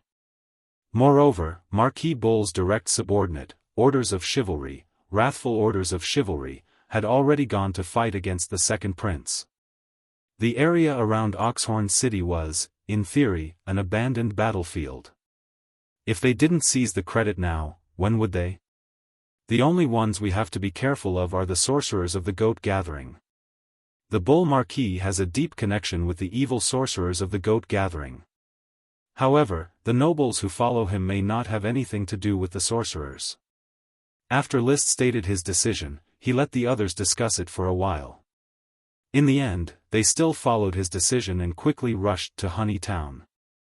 Honey Town was only 2 kilometers away from Main City. It was a distance that could be covered in a single charge. When the red glow of dusk filled the western sky, the Black Orders of Chivalry had already blocked the main road out of Honey Town. There was no night in the town. List directly ordered, start the cleanup. Drive the serfs away, but don't kill them at will. In any case, he was the soul of a modern person, and he was far from being indifferent to life. Selling serfs was already the worst crime he could do to the commoners. Yes, sir. The Black Orders of Chivalry quickly cleaned up the serfs in the town, drove them out of the castle, and then began to set up camp around the castle. Of course, some serfs were driven over to help the knight complete the work of fixing tents, gathering firewood, carrying water, digging soil, and so on. The knight searched the town inside and outside. When they returned, the camp was already set up. Sir, there should be a lot of rats among the serfs that Main City uses to gather information. Unfortunately, we only caught 2. Their kind should have already brought the news of our arrival to Main City. Captain Leiden reported. It doesn't matter. I originally intended to let the people of Main City know the news. Tonight, they will either be on tenterhooks and unable to sleep well, or they will arrange a sneak attack. In any case, the outcome of the battlefield cannot be changed. We came here to conquer and encircle. After saying these harsh words, List said, bring the 2 rats over. The rats were quickly brought over. They had already suffered physical pain, so they had no backbone. They directly poured out what they knew. Honorable Sir Knight, there are nearly 130 Earth Knights in Main City. The strongest is Baron Murray. The elite Earth Knights are all stationed in the castle. Another rat rushed to say, the castle is on a hillside, easy to defend and difficult to attack. Moreover, there is plenty of water and food. Right now, Baron Murray and the others are still building the rock walls, preparing to defend the castle to the death. They may not intend to attack. Why don't they intend to attack or escape, but choose to defend to the death? List asked. Maybe they don't dare to leave the territory without permission. Once they leave, it is tantamount to running away, and they will be punished more severely. The previous rat replied. But the other one shook his head and said loudly, "Honorable Sir Knight, Parker is willing to exchange a big secret for my freedom." "Tell me. If it is really a big secret, I don't mind letting you go." List gave Marcus a look, and the Earth Knight dragged the previous rat away. Parker was immediately relieved. "Here's the thing. I have a brother who is a rat in Oxhair City, and he has a relationship with Trish, the maid of Caraway Castle. Once when they were doing something good in the warehouse, they overheard a magician coming to Caraway Castle and discussing something with the Earl in secret. The magician told Earl Snade that Marquis Bull needed him to defend the castle and delay the army's attack. He also promised that if the matter was successful, he would be conferred the title of a new Marquis. Even if Snade unfortunately died in the battle, his son would inherit the title of Marquis. The Earl's son served under the Orders of Chivalry of Wrath. Those were the Duke's Orders of Chivalry, so the Earl quickly agreed to the magician to defend Caraway Castle. Parker said in full detail. "Did they say what would happen after the matter was successful?" "I don't know, Sir Knight. I have already told them everything I know. These are all the news my brother bragged to me after drinking. He said that he and Trish had a relationship, which was tantamount to sleeping with the maid of the future Marquis." After Parker finished, he could not help but ask, "Sir Knight, you promised to give me freedom." "I promised to leave Main City without looking back." "Of course, I will give you freedom now. Marcus, take him out," List said, giving Marcus a knowing look. After a while, Marcus brought another rat over and said, "Sir, Parker has obtained complete freedom." He deliberately emphasized the word freedom. In this world, there would be many restrictions at any time and any place. List looked at the rat. "Your partner Parker has exchanged a secret for his freedom. What about you? If you have a secret of sufficient value, you can also obtain freedom." The rat stammered, "Sir Knight, right, I know, I have a secret." "What secret?" "It is a sprite worm. The barley worm is being bred in the barley field belonging to Baron Murray outside Main City. Baron Murray has no way to move it away and can only raise it outside. But, it has already been a few days. I don't know if the barley worm has been bred or not." "A barley worm being bred?"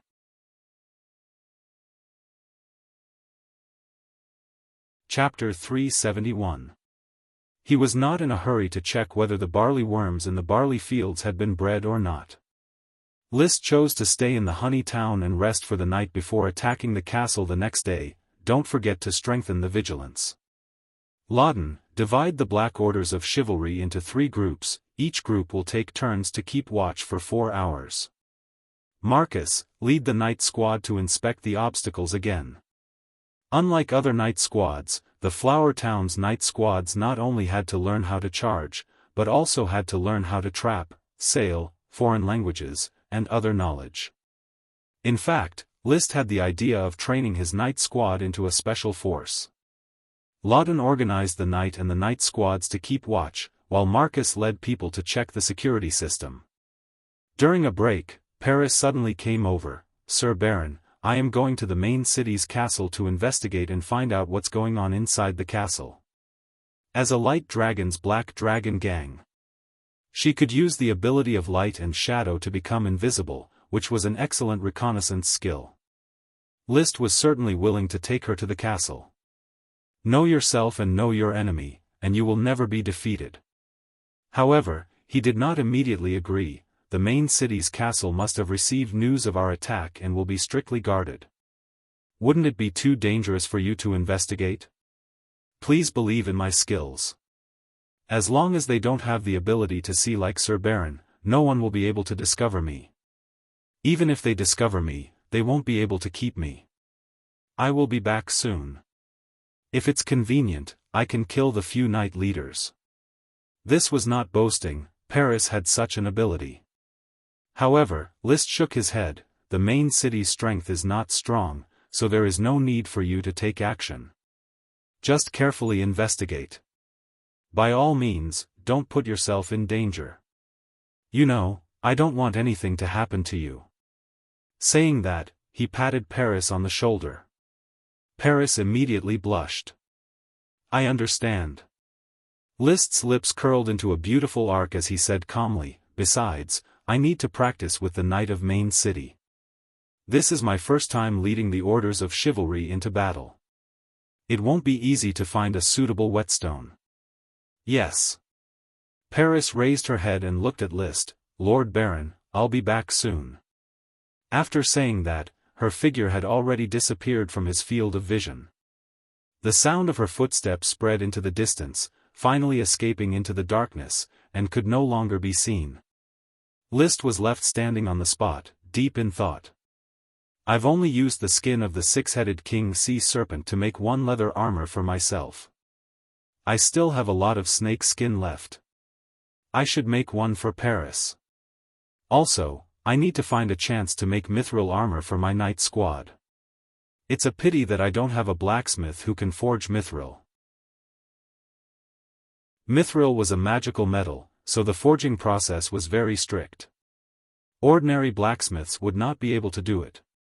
Immediately after, he summoned the smoke mission. As soon as he landed on Iron Hoof Island, the smoke mission had already prompted, "Mission completed. Reward, Virginia Truth's Awakening." Virginia, who was residing in the soul storage tank, could already be poured out, but now was not the right time. List did not pour out her. She was of no help on the battlefield.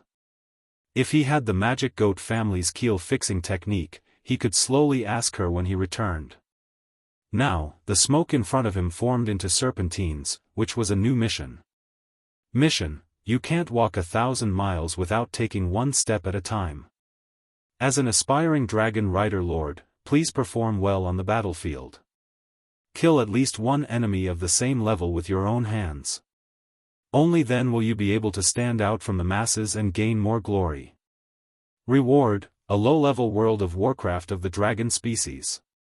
Low-level World of Warcraft of the dragon species. List's heart was burning with passion. "I wonder what kind of World of Warcraft I'll be rewarded with." In the Grand Duchy of Sapphire, World of Warcraft is a rare species. A low-level World of Warcraft won't be much worse than an intermediate-level World of Warcraft. If it can be mass-produced, it'll be even more valuable. According to some busybodies, the mystical species were graded according to their preciousness.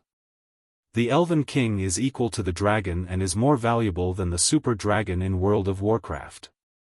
Semi-dragons are more valuable than dragon elves, and dragon elves are more valuable than high-level World of Warcraft dragons, high-level dragons. High-tier dragons are more valuable than great elves are more valuable than World of Warcraft, and World of Warcraft is more valuable than World of Warcraft, intermediate dragon.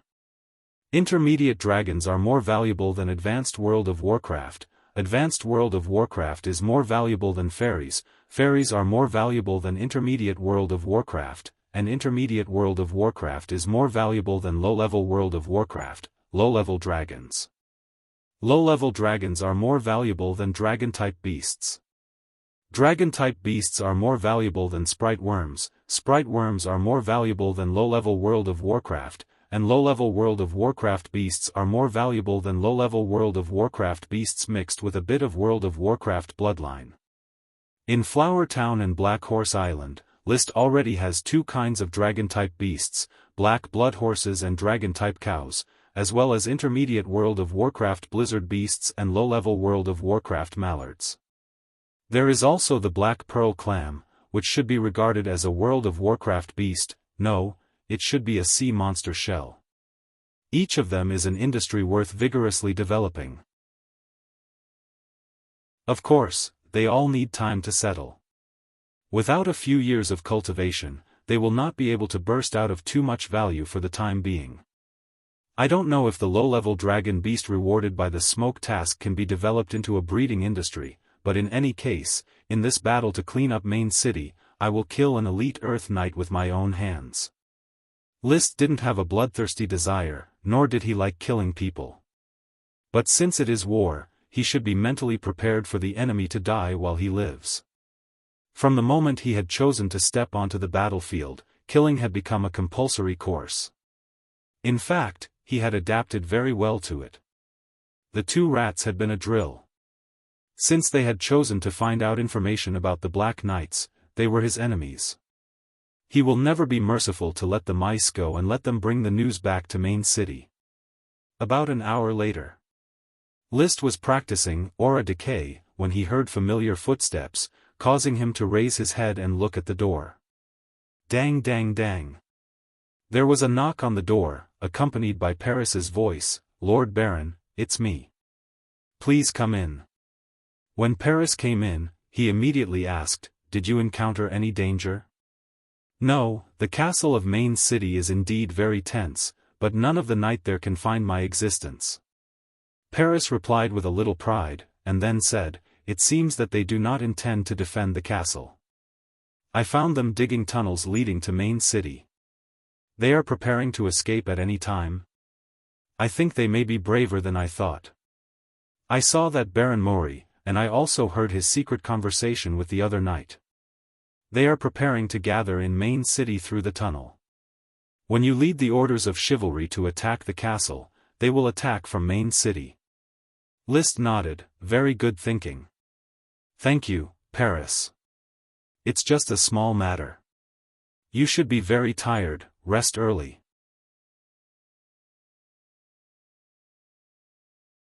Chapter 372. The nameless castle of the Main City was located on the hillside of a low mountain near the Main City, some distance from the Main City. According to Baron Murray's plan, while the Black Orders of Chivalry were attacking the nameless castle, they would quietly gather in the city, and then charge in one go, cooperating with the castle from the inside and outside. Perhaps there would be a chance to break through the Black Orders of Chivalry. The reason why the knight was powerful was that when the knight charged, all the knight's combat energy would converge into one and burst out with great attack power. It was almost indestructible. This was the reason why the knight could rule the world. Of course, with Dosen as his backing, List was not afraid of Baron Murray's sneak attack plan at all, because it was possible that before they finished gathering, Dosen, who could instantly cast magic, would have already demolished the nameless castle. However, now that Paris had found out the opponent's plan, List immediately decided to beat them at their own game. He would pretend to attack the castle, but in fact, he would use the telescope to observe Baron Murray's sneak attack in advance. While the opponent had not yet launched the charge, the Black Orders of Chivalry took the lead in charging. A head-on confrontation, sharpening the blade. In pursuit of maximum damage. In case the knight took the opportunity to escape, they would have to chase after them. The night was peaceful. The knight on duty did not discover the enemy's night attack. The next day, before dawn, a fire was lit to cook. By the time the sky turned white, the Black Orders of Chivalry had already finished gathering. List, clad in fine steel armor, pulled out the red blood sword and pointed to the sky, "Let's go." Boom! The horses, equipped with horse armor and carrying the knight, were like a torrent of tanks. They galloped toward the nameless castle in a crushing manner, raising a large amount of dust that covered the sky. With such a big movement, when they approached the hillside, they would naturally be discovered. From the telescope, List also saw the reaction of the nameless castle, closing the door, closing the windows. The armored knight turned into archers, standing behind the castle's arrow mounds, aiming at the Black Orders of Chivalry. This was the stance of defending to the death. With the defensive effects of a castle, it would be difficult for a knight without siege equipment to take down a castle in a hurry, even if it was a nameless castle. However, after List cast magic eyes, he clearly saw that the magic power in these archers was thin. They were not Earth Knights at all. They were just a bunch of trainee knight. The Earth Knight didn't come to defend. Instead, he let the trainee knight defend. Arrows without combat aura can't hurt the Earth Knight at all. It seems that Baron Murray is trying to confuse me, and he himself is quite decisive. He has already begun to gather from the underground tunnel to ambush me. List was a little surprised. He had thought that the other party would at least resist for a while to figure out the difference in their combat power. Then, they would pretend to defend for a while and repel a few attacks before arranging for a sneak attack. Judging from the current situation, the other party had no intention of doing so at all. They had directly launched a sneak attack. If it was an ordinary person, it would really be easy to catch them off guard. After all, no one would have thought that the sneak attack would begin before they even probed. Unfortunately, List was not an ordinary person. He directly issued an order: "Archers, step out and feint an attack." The knight proficient in archery immediately stepped out and, under the leadership of Captain Layden, began to fire suppressive shots around the castle. The Earth Knight could already attach combat aura to the arrows, which were very powerful. When they hit the castle, at least a large piece of stone would collapse. However, it was only a feint. The speed, strength, and frequency of the shots were very low. On the nameless castle, the trainee knight archers launched sneaky counterattacks. They were even less powerful and posed no threat. Riding on Black Dragon, List quietly watched the feint of attack and defense. He felt particularly comfortable watching the arrows hit the castle's outer wall and shatter stone after stone. Dosen gasped for breath. Perhaps it was stimulated by the battle scene, but it barked at List twice. List stroked its big head. "Don't be impatient, Dosen. There's no hurry in tearing down the castle." On the other side, Marcus had been holding the binoculars, observing every movement in Main City. Because Paris had provided him with the position at the end of the passage, it was easy for him to monitor the movements inside Main City. "Sir, I found knight assembling inside Main City. Report the movements of Main City at all times." List instructed, then turned to the other knight squad captains and ordered, "Maintain the state of assembly and prepare to charge at any time." "Yes, sir." He didn't let List wait. A moment later, Marcus cried out in alarm, "Sir, knight is rushing out of Main City, and they are currently charging towards us. There are nearly 100 of them." 100 knight was already the majority of the Earth Knight in the nameless castle. List suddenly raised his knight's spear and shouted, "All units, charge!" Needless to say, the Black Orders of Chivalry had already lined up and rushed out from the hillside. He himself was also in the knight team charging. According to his original plan, he did not intend to charge with the team. He only needed to command Dosen to assist the Orders of Chivalry in charging and use Dosen's magic to hinder the opponents. However, the atmosphere of the battlefield still affected his emotions. Blood rushed to his head, and he brought Dosen with him as he charged after Orders of Chivalry. When the warhorse galloped at a speed of up to 60 km per hour, the body on the horse's back undulated up and down, and the circulation of Do Qi was accelerated like the flow of blood. The knight's spear in his hand had already become an extension of his body. List directly erupted the violent combat energy of an elite Earth Knight. The Black Orders of Chivalry rushed down from the hillside, and at this time, the Orders of Chivalry who launched the sneak attack had also just rushed up. The target who was caught off guard was no longer the Black Orders of Chivalry who was being sneak attacked, but the Main City Orders of Chivalry who was being sneak attacked. However, the charge had already started, and no one could stop. The expression under the mask could not be seen clearly. The two high-speed torrents were about to collide. Countless rays of Do Qi bloomed, mixed and entangled with each other, converged into one, and pulled all the night into it, blending into a whole. In this whole, List became an arrow, and the violent fire attribute Do Qi filled the air, as if he was bathed in flames. Surrounded by flames, he still had a clear mind, and carefully judged the distance between the two Orders of Chivalry who were about to collide. When the other party entered this distance, he suddenly roared, "Trembling woods, multiple rock thorns. Don't stop. Puff. Puff. Puff." Dosen opened his mouth and spat out magic repeatedly. Countless rock thorns seemed to have eyes, and each one accurately pierced the bottom of a knight. If it was on flat ground, it might not be difficult for the prepared Earth Knight to avoid a single rock thorn. However, this was a charge. Ah! Ah! On the spot, several knight who were galloping at high speed were pierced through the heart by the rock thorns, and then fell heavily. The knight behind him wanted to dodge, but he couldn't do it in the time it took for a spark to fly off a flint.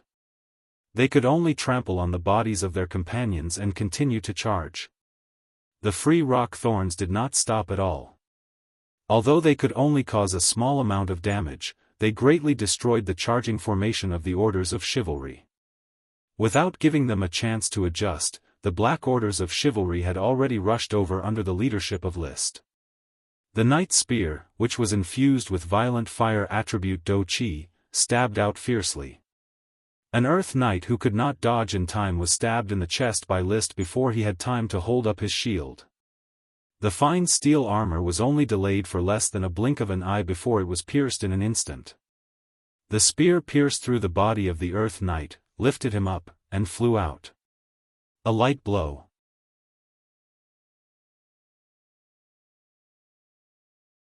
Chapter 373. First kill. There was no reward. Black Dragon leaped high, jumped over the enemy horse that had fallen to the ground, and went straight to the other horse. After List killed it with one blow, the spear did not break and continued to stab at the other Earth Knight. This Earth Knight seemed to react very quickly, forcibly twisting his body to dodge the spear to avoid being pierced. He was only grazed by the spear shaft and fell off the horse. However, the result of being stabbed to death and falling off was the same. Without waiting for List to switch to the red blood sword to finish the last hit, Dosun had already rushed over and smashed the Earth Knight's head with his paw. As an intermediate World of Warcraft, Dosun weighed more than 2 tons, and the power of his paw was comparable to that of a stone mill. With a slap, even the helmet would be torn apart. List no longer cared about the knight whose head was smashed by Dosun. He continued to charge while scanning the surroundings. Originally, the Black Orders of Chivalry caught the main city Orders of Chivalry unprepared. Coupled with Dosun's magic, the main city Orders of Chivalry directly fell into chaos, allowing the Black Orders of Chivalry to cut in. Countless knight spears stabbed into the flustered enemy. The flustered main city Orders of Chivalry not only trampled on their own people, but also failed to exert the strength of the charge. The chi that converged into one had long disintegrated in the chaos, and they fell into a situation of fighting separately. Therefore, their knight spears could not even pierce a Black Orders of Chivalry knight. The situation was one-sided. List's heroic spirit grew, and he once again looked for a third Earth Knight to assassinate. With Dosun's assistance, the rockthorns constantly destroyed the enemy's formation, and there was no decent resistance at all. Moreover, he was an elite Earth Knight who took potions. His chi was surging, and the fire surge was frequently erupting.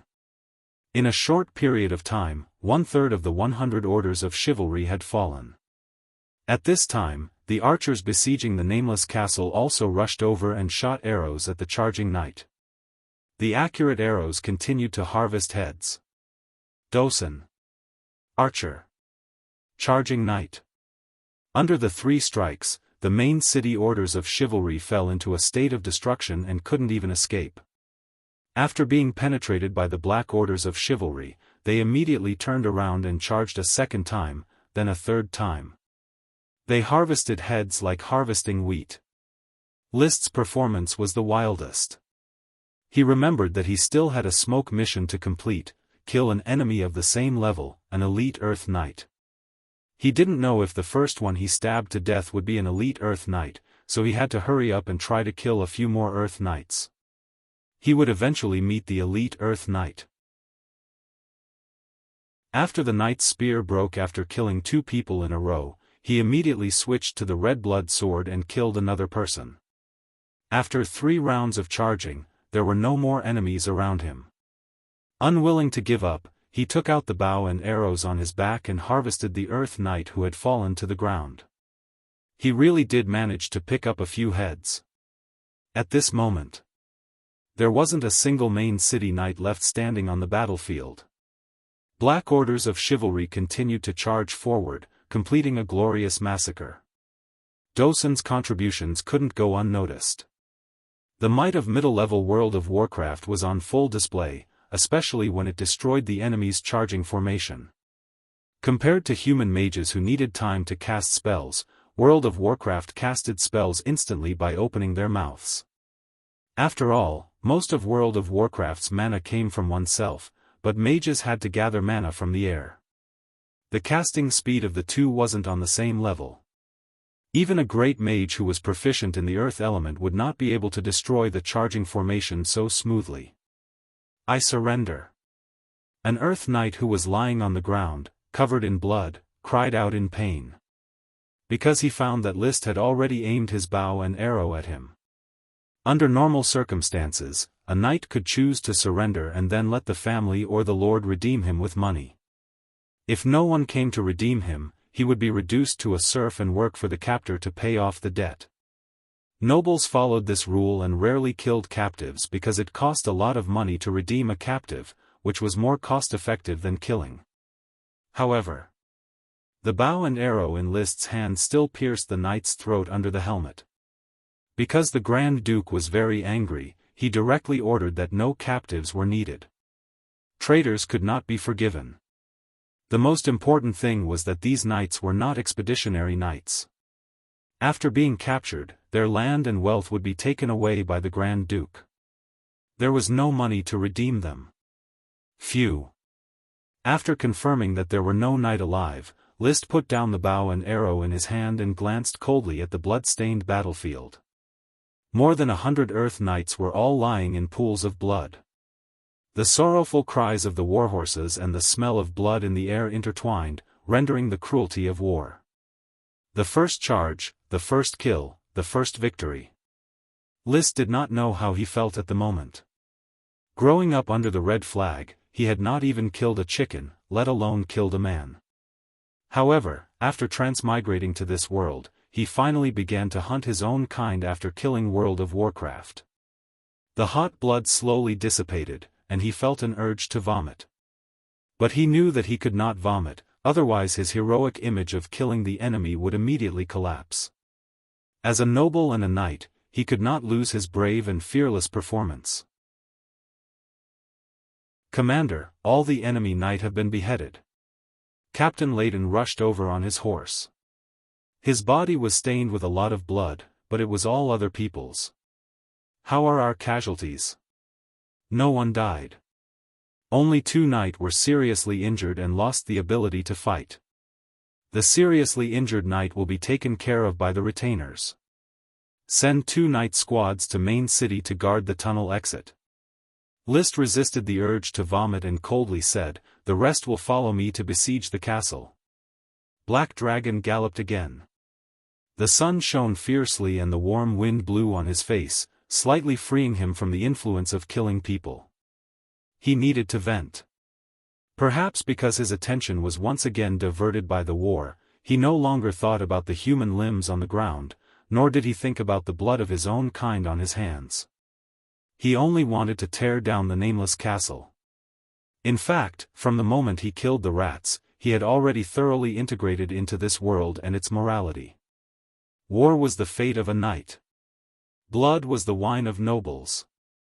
Seeing that main city's orders of chivalry had failed in their sneak attack and had instead been wiped out, the guards of the nameless castle fell into a complete panic. The few dozens of Earth Knight didn't dare to show their faces. However, just as List and Dosun were about to tear down the nameless castle, the window of the castle opened and a white flag stretched out. White represented purity, purity represented nothingness, nothingness represented complete failure, complete failure. Thus, they surrendered. This was a flag that indicated surrender. Soon, the castle gate opened and the knight who had taken off their armor came out dejectedly. One of the knights shouted, "Howard Wooden Stick, representing all the nobles of Main City, surrenders to the noble conqueror." Immediately after, the group of knight knelt on one knee, expressing their allegiance. This made List, who was about to tear down the castle to vent his anger, stare blankly. According to the Grand Duke's order, no captives were accepted. Therefore, he killed the enemy knight who had charged forward. But the surrendered knight had no weapons or armor, which put him in a difficult position. Kill. Chapter 374. Seemingly noticing List's hesitation, Captain Lydon approached and reminded him in a low voice, "Sir Captain, the Grand Duke's order is not to accept prisoners."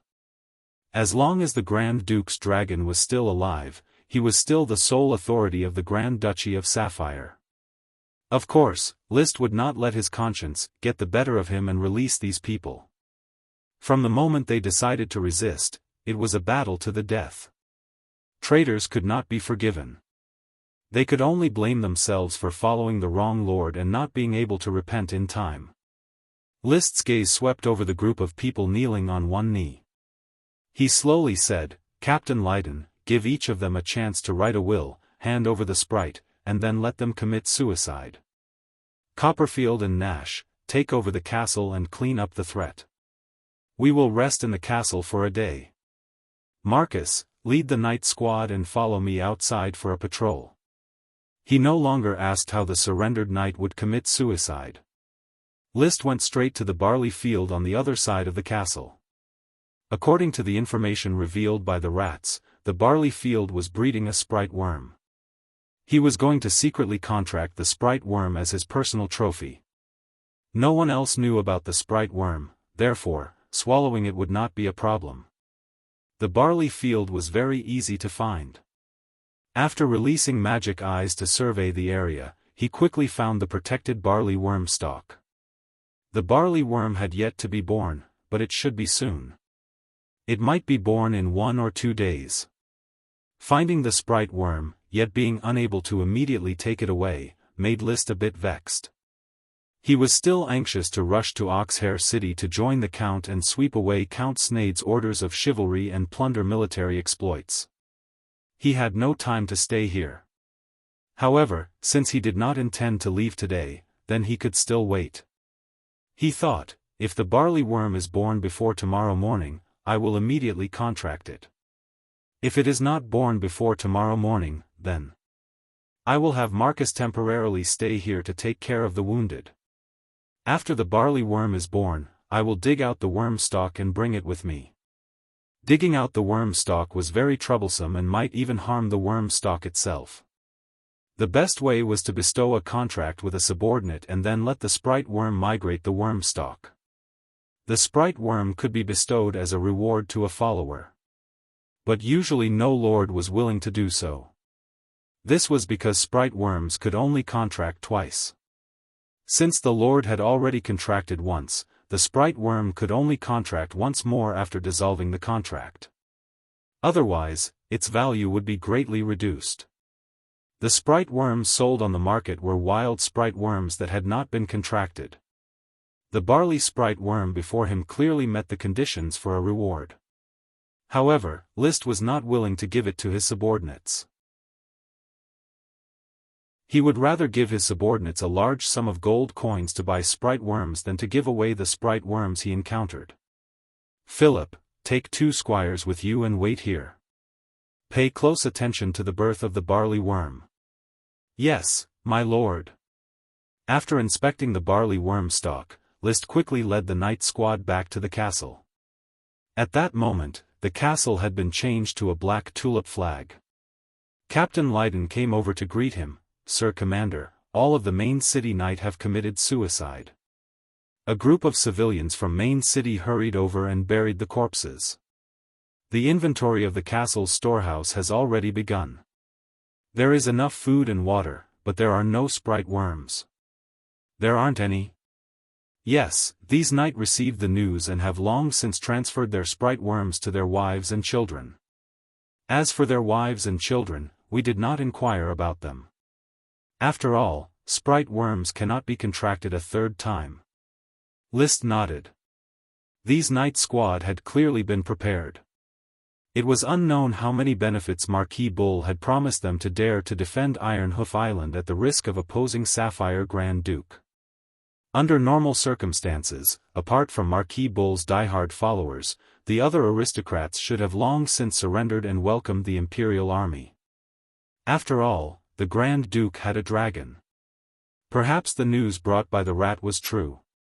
Great lords like Sneyd, whose children were by Marquis Bull's side and their wealth had probably been transferred to Iron Hoof City, could only choose to be loyal and not dare to betray Marquis Bull.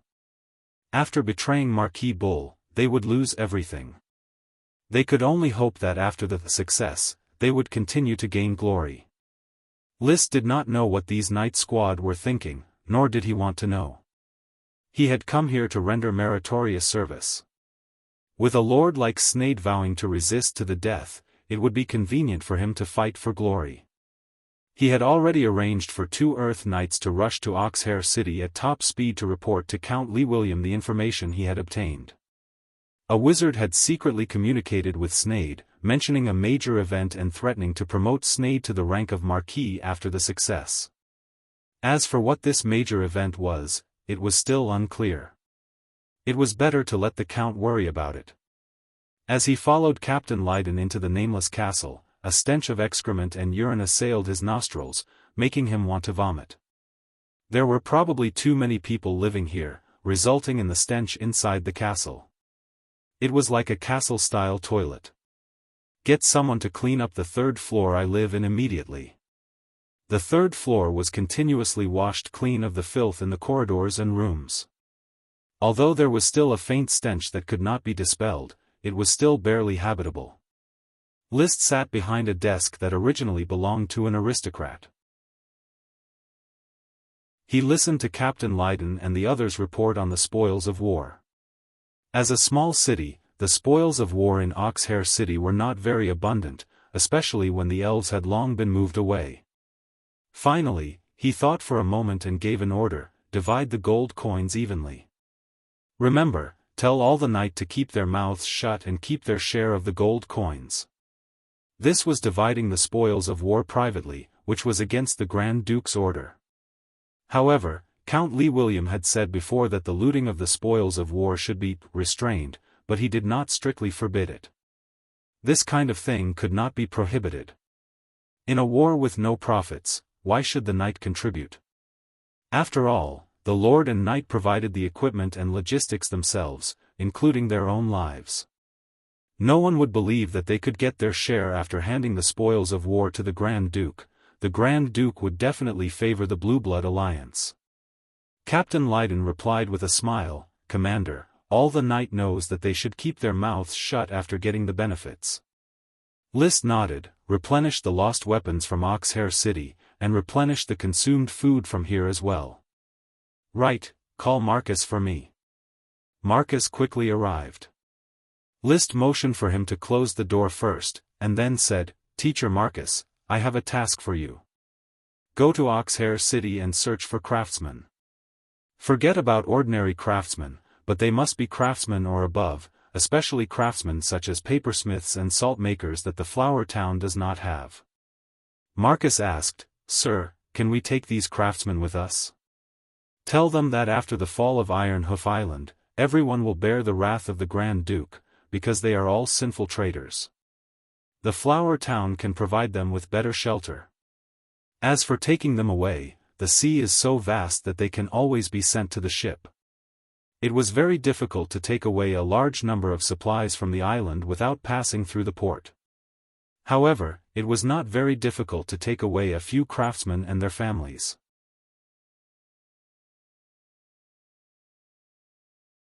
Chapter 375. Sitting in the study and looking at the environment outside the window that was different from the Flower Town, List couldn't help but struggle for a moment with the revulsion of killing. In the end, he used reason to overcome his chaotic emotions, focused his mind, and called out the smoke mission. Mission completed. Reward: a low-level dragon species World of Warcraft Chocobo. Obviously.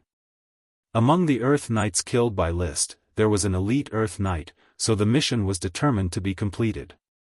But he was a bit puzzled. What is a chocobo? It feels like a low-level ostrich-like dragon.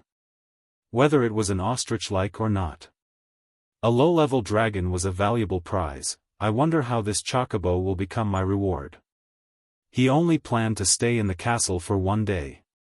However, the surroundings had already been checked, and there was no trace of a chocobo. Fortunately, List wasn't in a hurry. As long as it was a smoke mission reward, it would always find the right time to pull the threads of fate and intersect with a chocobo. He began to check the new mission, and after reading its contents, his eyes lit up. Mission: victory in the first battle. The loser will have to give up everything and the winner will have everything. Complete a thorough search of this castle. Everything obtained will be considered as spoils of war, including the treasures in the underground vault. Reward: a lesser elven soldier. Lesser elven soldier? This was a weapon that sounded interesting, but was in fact very cruel. It was because fairies had to be killed and soaked in their blood in order to be made into lesser elven soldiers. After absorbing the magic power from the blood of fairies, the lesser elven soldier would undergo a special change. According to value, a lesser elven soldier could be sold for a dragon coin, which was tens of thousands of gold coins. But to make a beautiful thing like fairies into a weapon was very cruel. List would never do such a thing, but he wouldn't give up on the lesser elven soldiers that he had already made. Not all of the spoils of war in the castle will be mine, they have to be sealed and handed over to the Grand Duke. That doesn't prevent me from taking away the most valuable things. It seems that the lesser elven soldier is in the underground warehouse. He immediately called for Captain Lawton. When you searched the castle, did you find the underground warehouse? Captain Lawton shook his head. We only found a storeroom filled with wheat flour and jerky. We didn't find any underground storerooms. I suspect that there is an underground vault in this castle. Send someone to search carefully and inform me as soon as you find it. With his subordinates instructing him, List didn't need to search by himself. Very soon. Captain Lawton excitedly reported, Captain, your guess is very accurate. You really found the underground warehouse. The underground warehouse was next to the entrance of the underground tunnel. It was disguised as a wooden wall, but after removing the wooden wall, there was a sturdy stone door inside. There was a special lock on the stone door, and the knight was looking for the key. Sir, the key has not been found yet. Don't bother looking, just smash it open. List suspected that this group of knight had no brains. They were all earth knight with a body full of do-chi. It was not their own castle, so they could just demolish it with brute force. After receiving List's reminder, the two earth knights immediately found a few broken knight spears, poured their fighting energy into them, and started to dismantle the stone door. No matter how sturdy the stone door was, after being destroyed by the earth knights, it would still collapse. Very soon, a pitch-black tunnel was revealed, leading deep underground. List asked someone to bring a torch and shone it into the tunnel. It was surrounded by rough stone walls. There was no sign of any mechanism, and with the rough workmanship of this castle, it did not seem like there would be any mechanism. An earth knight was sent to take the lead, and List followed closely behind. He found that the tunnel was much shorter than he had imagined. After turning a corner, he directly reached the underground warehouse. The area was not very big, and it was only a very small warehouse. There were a few rows of holes on the walls of the warehouse, and there were 8 wooden boxes. Open one of the boxes and take a look. List ordered. The earth knight immediately pulled out the wooden box and used the knight spear to smash the lock on it. He opened the lid, and immediately, silver coins were reflected under the light of the torch. It was a box that stored silver coins. Looking at the number, there were at least a few thousand silver coins. It was equivalent to dozens of gold coins. Silver coins are also worth storing in a box. List was speechless. Usually, the boxes that were hidden in a secret room would be filled with gold when they were opened. The Earth Knight was very excited. Leader, can we divide these silver coins? As long as you can take it away, I don't mind if you divide it. Thank you, Leader. Your generosity is admirable. The Earth Knight wanted to immediately grab a handful of silver coins and stuff them into his clothes. However, he restrained himself and pulled out the second box and opened it again. It was still a box of silver coins. There were 4 consecutive boxes, and all of them were silver coins. He did not know what was wrong with the owner of the castle. If it was gold coins, it might not even be enough to fill half of the box. Instead, he used silver coins to fill 4 boxes. If it was gold coins, each knight could easily take away a few. But now, it was silver coins. Everyone had to fill their pockets before they could take it away. There were 4 boxes left on the wall. They were no longer filled with silver coins, gold coins, or copper coins. Instead, they were filled with armor. Leader, this set of armor is very light. It should not be an ordinary fine steel armor. The Earth Knight handed the armor to List. List felt it. The armor was indeed very light and thin, but its hardness was no less than the fine steel armor he was wearing. This made his eyes flicker. It's a mithril armor. Congratulations, leader. The Earth Knight immediately flattered him. There was no doubt that they would get gold and silver coins. List should get better loot. This set of mithril armor was not bad. Among the 4 boxes, there were 3 sets of mithril armor. List was very satisfied. This set of mithril armor was worth at least 7 or 8 sets of fine steel armor. He accepted it with a smile. The last box. There was only 1 bow. It had an emerald green bow arm and a silver white bowstring. The shape was obviously the most popular straight bow in the Grand Duchy of Sapphire. It was similar to the English longbow. It was about 1 meter long. The bow arm was not very curved, and it did not have the curved end of a recurve bow. Strictly speaking, this kind of straight bow was not very popular with List. He knew that the development of bows would eventually compromise with recurve bows or compound bows. But the straight bow was relatively simple to make, and it was not easy to change the internal stress. It was easy to maintain and tame. He grabbed the longbow and pulled the bowstring. It was very hard. Without battle energy, List could hardly pull it. He quickly operated the battle energy in his body, pulled the longbow, and let go. Buzz! When the bowstring and the bow arm were restored, the feeling of power could be felt through the vibration of the air. A very strong bow. After trying it, he only felt that his original hardwood bow should be thrown away. This emerald green longbow was worthy of his superb archery skills. Moreover, he had already guessed that this longbow was the smoke mission reward of the Wisp soldier. Holding the bow, he said, "This bow and the 3 sets of mithril armor belong to me. You can divide the silver coins." "Yes, my lord." Returning to the study, he carefully looked at the emerald green longbow in his hand.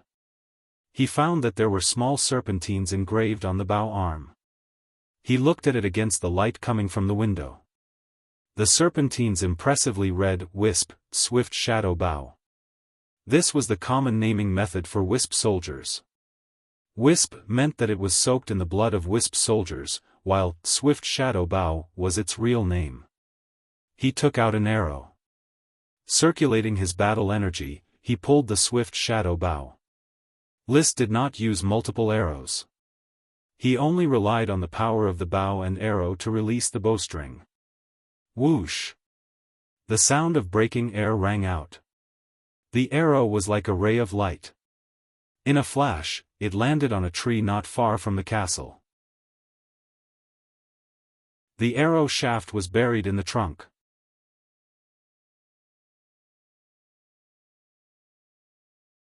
Chapter 376. List decided to replace the Swift Shadow Bow with his own hardwood riding bow. However, he still had to carry the riding bow for the time being. After all, he needed time to familiarize himself with the Swift Shadow Bow. The change in the nature of this little elf could be summed up in one word: fast. The arrow's speed was fast. Therefore, he had to practice many times before he could master the double arrow through the swift shadow bow. He started to try on the 3 sets of mithril armor. He picked out a set of more fitting mithril armor and replaced it with his fine steel armor. As for the other 2 sets, he gave the slightly larger one to Marcus. As his night class teacher, List was naturally biased towards him. After receiving the mithril armor, Marcus was extremely excited. He fiercely praised List a few times, and then said something about pledging his loyalty to List. The other night members were full of envy and jealousy towards Marcus, but they didn't make any sarcastic remarks. This was because, according to the system of the continent's countries, Marcus was basically equivalent to List's chief knight. It was a matter of course that the chief knight would receive a better reward. As for the smaller set, List directly rewarded it to Paris. Wear this set of mithril armor, and you'll be able to block most attacks. Your safety will also be further guaranteed. Moreover, the mithril armor is very light and won't affect your movements too much. Thank you, Sir Baron. Paris received the armor with a smile. She quickly returned to her room and put on the mithril armor. The armor covered her figure, but it added a bit of valiance. How do you feel? List asked. It fits. It's just that the chest area is a bit tight. It's not very comfortable to breathe. Paris frowned as she adjusted the armor on her chest. List naturally understood the reason. This is a male armor. Put it on for now. After returning to the flower town, have the tailor and blacksmith modify the armor and loosen the sutures on the chest area.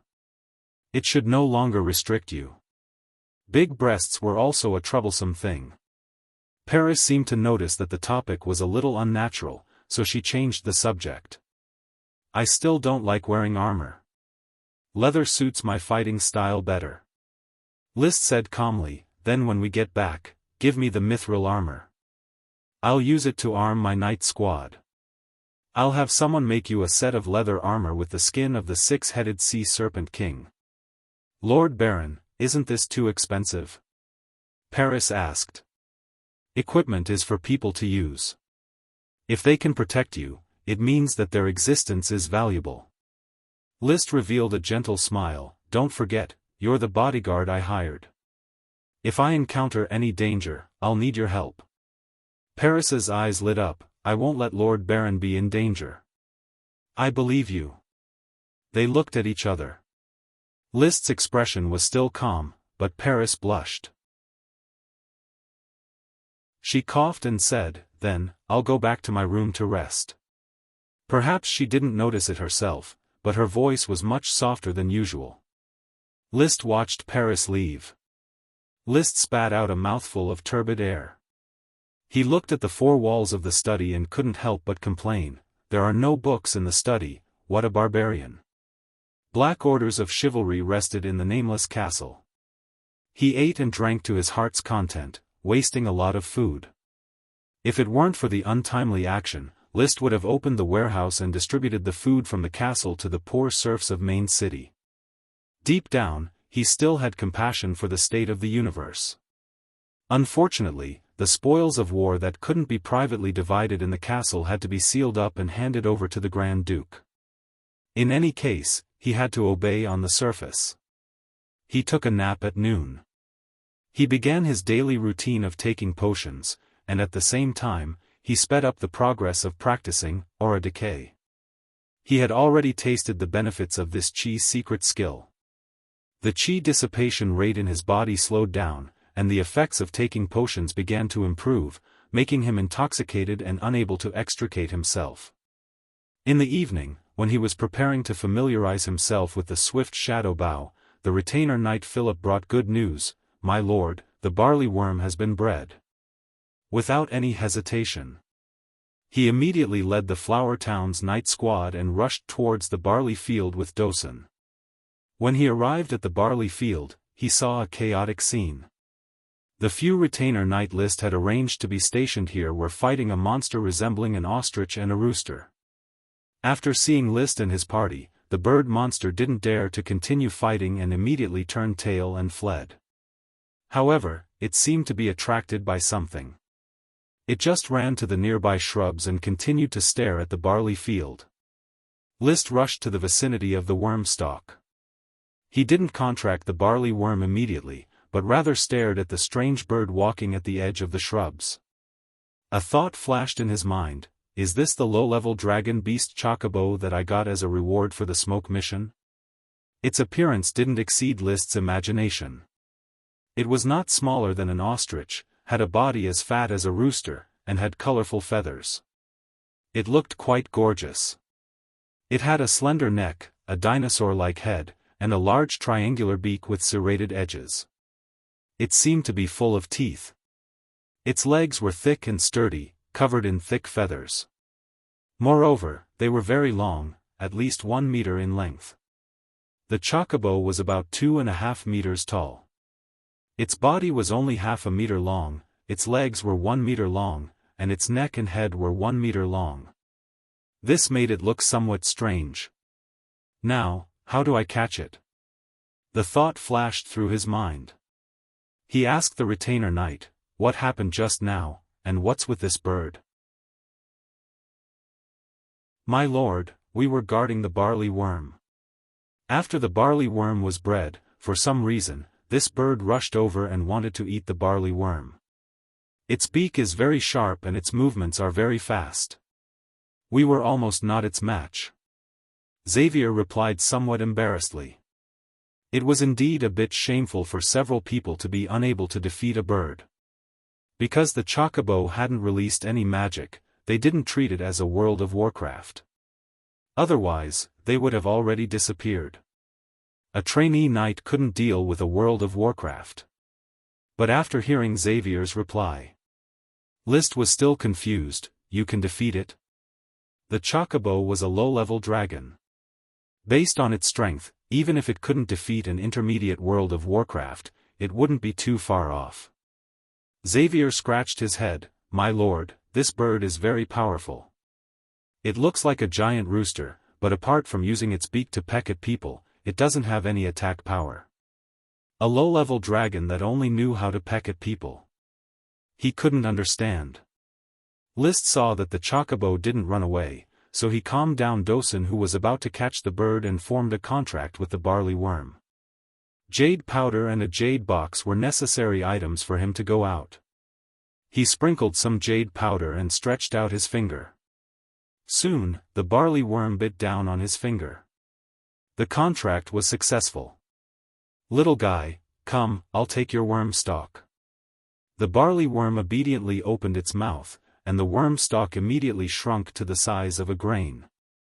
It flew out of the soil and into the worm's mouth, disappearing without a trace.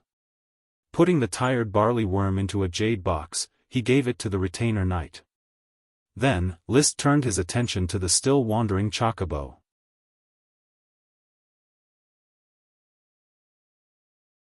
Chapter 377. Since it was a young bird, things would be much easier.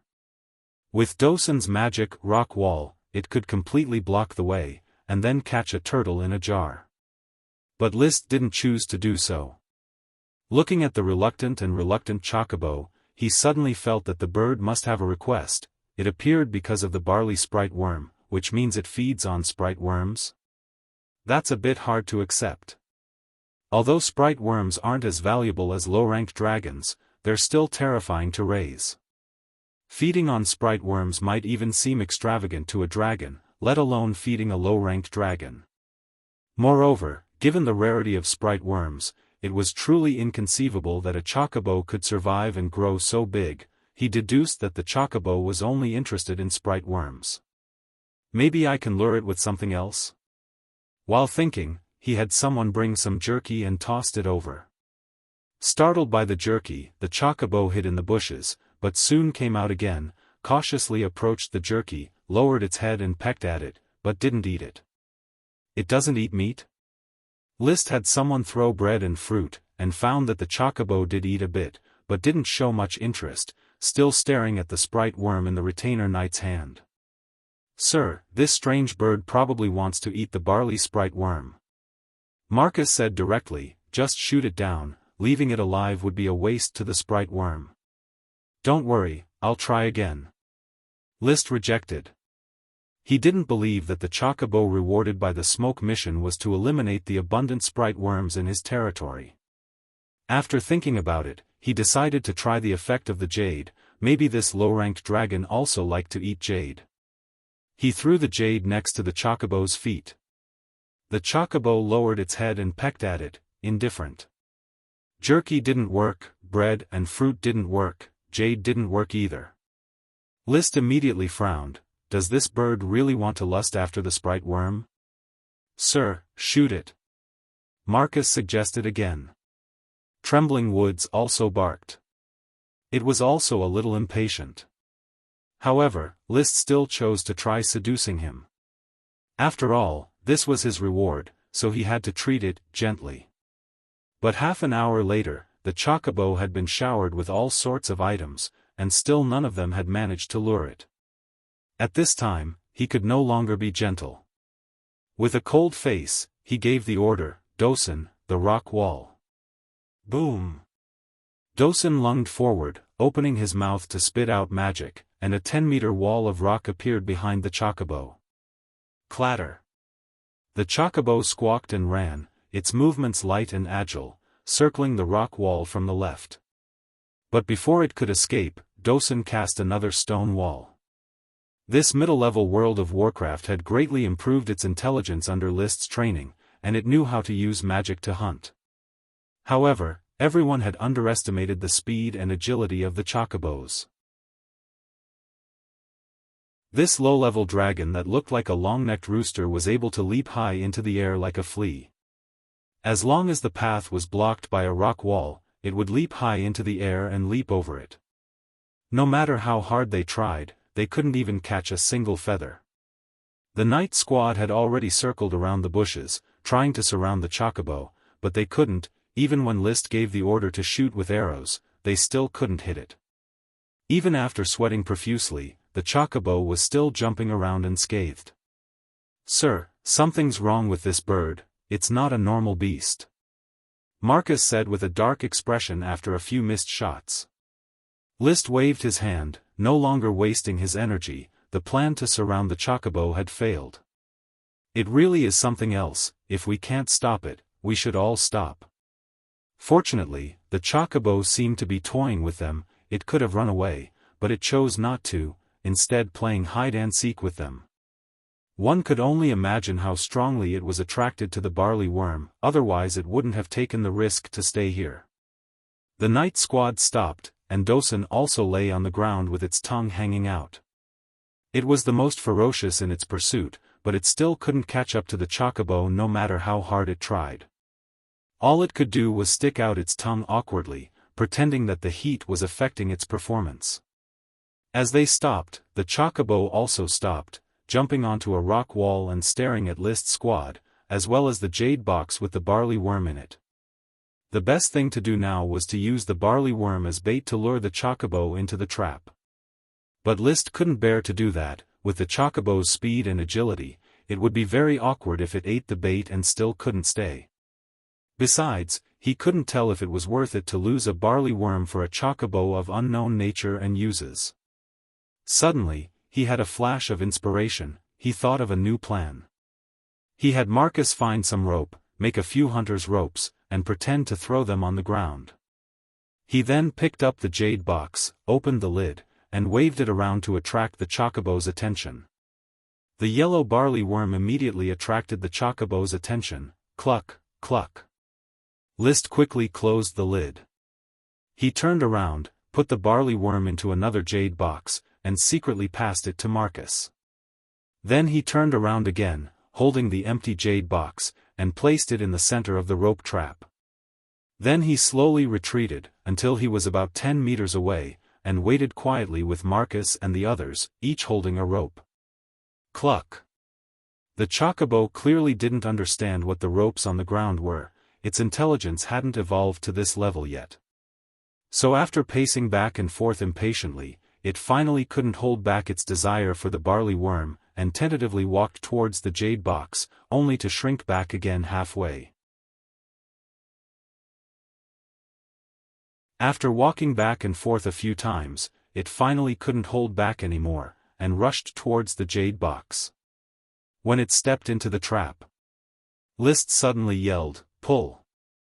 The other Earth Knights all pulled on the ropes in their hands, but most of them missed, except for the one in Griffin's hand, which successfully hooked onto the chocobo's claws, and instantly pulled taut. This sudden turn of events shocked the chocobo, and it hurriedly turned around to run, but the rope tugged on it, and it fell to the ground with a thud. At that moment, Dosen was like a black brick, pouncing on the chocobo just as it was about to get up, pinning it to the ground. "Dosen, no biting," List hurriedly ordered. He didn't want his hard-earned reward to be bitten to death by Dosen. Dosen had already obeyed the order instinctively, and didn't bite down, only holding the struggling chocobo down, its huge body pinning the chocobo down. Then the riders of the night squad rushed over, grabbing ropes for the chocobo's heads, legs, and wings, and tying them up. They had successfully captured a low-level dragon. So fat.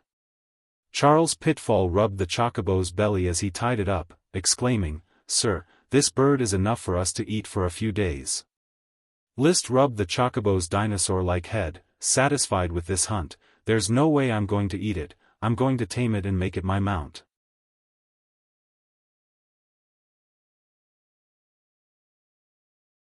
Chapter 378. By the time the chocobo was captured, the sky was almost dark.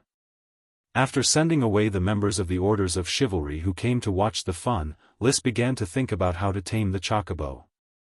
This wasn't a horse that could be successfully ridden by defeating it. This was a low-level draconic beast, probably not yet an adult, but it was already full of magic. Magic Eye's field of vision was a cyan magical glow, indicating that it was a low-level wind-type draconic beast. The wind-type World of Warcraft generally ran very fast, as evidenced by the chocobo's performance.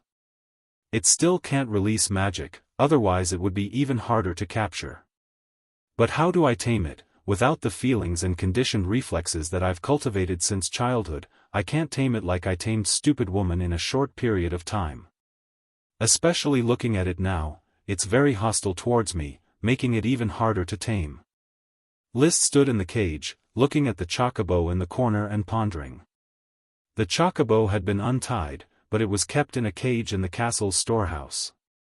When List first came in, the chocobo tried to attack List, but was hammered a few times by List's aura-infused fists, and it shrank into a corner, not daring to look directly at List.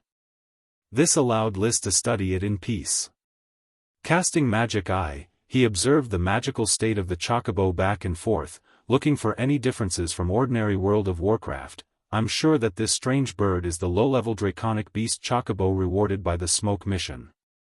Currently in its infancy, the magical power in its body seems to be a bit stagnant, not coherent enough." When it came to World of Warcraft, List dared to call himself Coral Island's #1 expert. After all, he studied blizzard beasts all day long. List had a full set of notes on Dosen's changes, and now he still had 8 small notes, so he was very clear about the changes in magical power in World of Warcraft.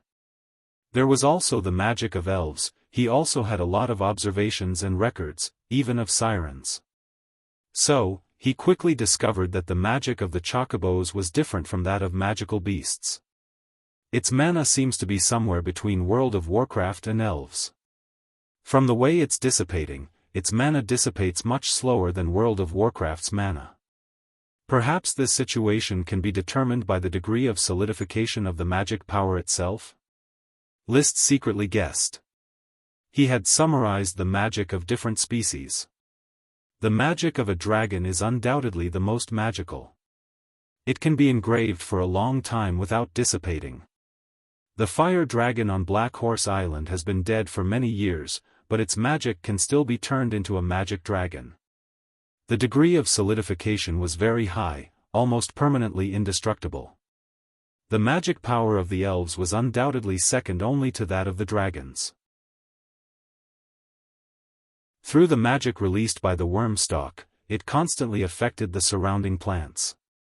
Although it couldn't be engraved for a long time, it could slowly infiltrate the surrounding environment. The direction of solidification was different from that of a dragon's magic, but the effect was similar. World of Warcraft's magic was undoubtedly a bit weak. It could only trigger fixed spells. However, in comparison, the Do-Chi of the humans was the most pitiful. This was because they were losing a large amount of Do-Chi at every moment. It was simply an existence that could not be stopped. Even so, the use of Do-Chi by humans could not be said to be bad. This was because there were unlimited possibilities to use different Do-Chi techniques. Dragons were like beings whose magic was solidified to the extreme, they could even represent a certain rule. Humans were born without magic, and couldn't store it for long, but there were endless ways to cultivate and refine their own magic. Combat energy is a type of magic. It was like two extremes.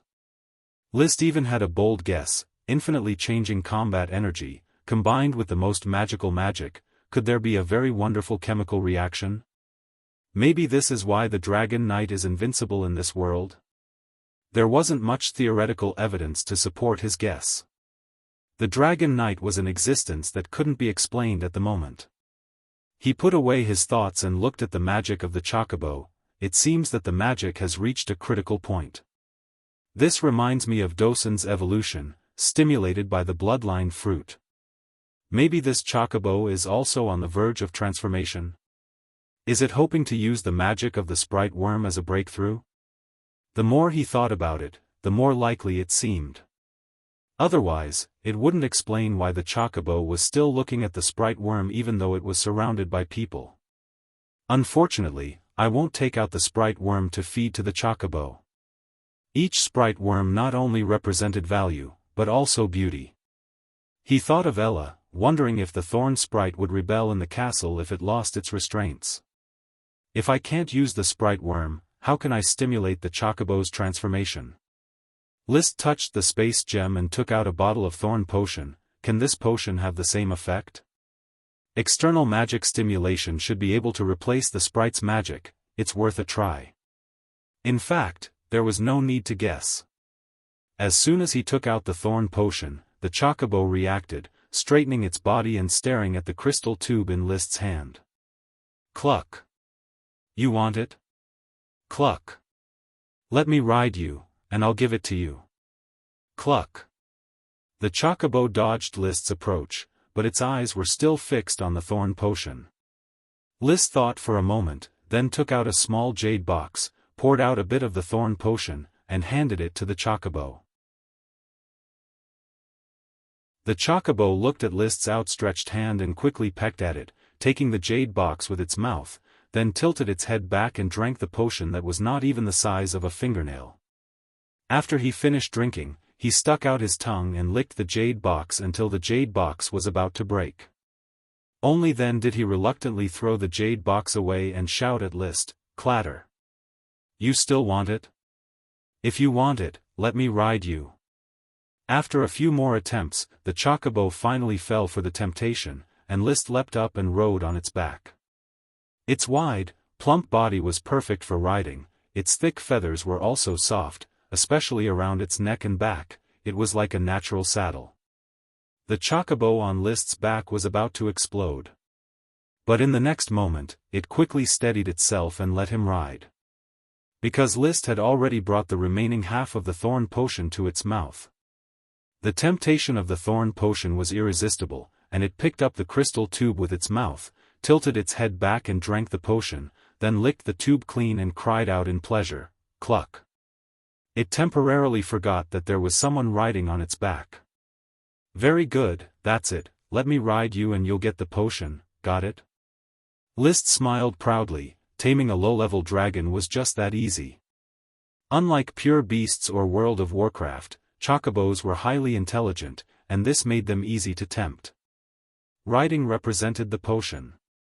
If you want the potion, you have to be ridden. The simple logic was quickly imprinted in its intelligent brain. After riding the Chocobo around the cage a few times and seeing that it had gotten used to being ridden, List shouted outside, Thomas, open the cage door. open the door. The chocobo shot out like an arrow, swinging List off its back, showing signs of its wild side. List hurriedly pulled out a new thorn potion, instantly stabilizing the chocobo, then used the potion to guide the chocobo back towards the cage. Finally, after losing another thorn potion, the chocobo obediently entered the cage. Tamed.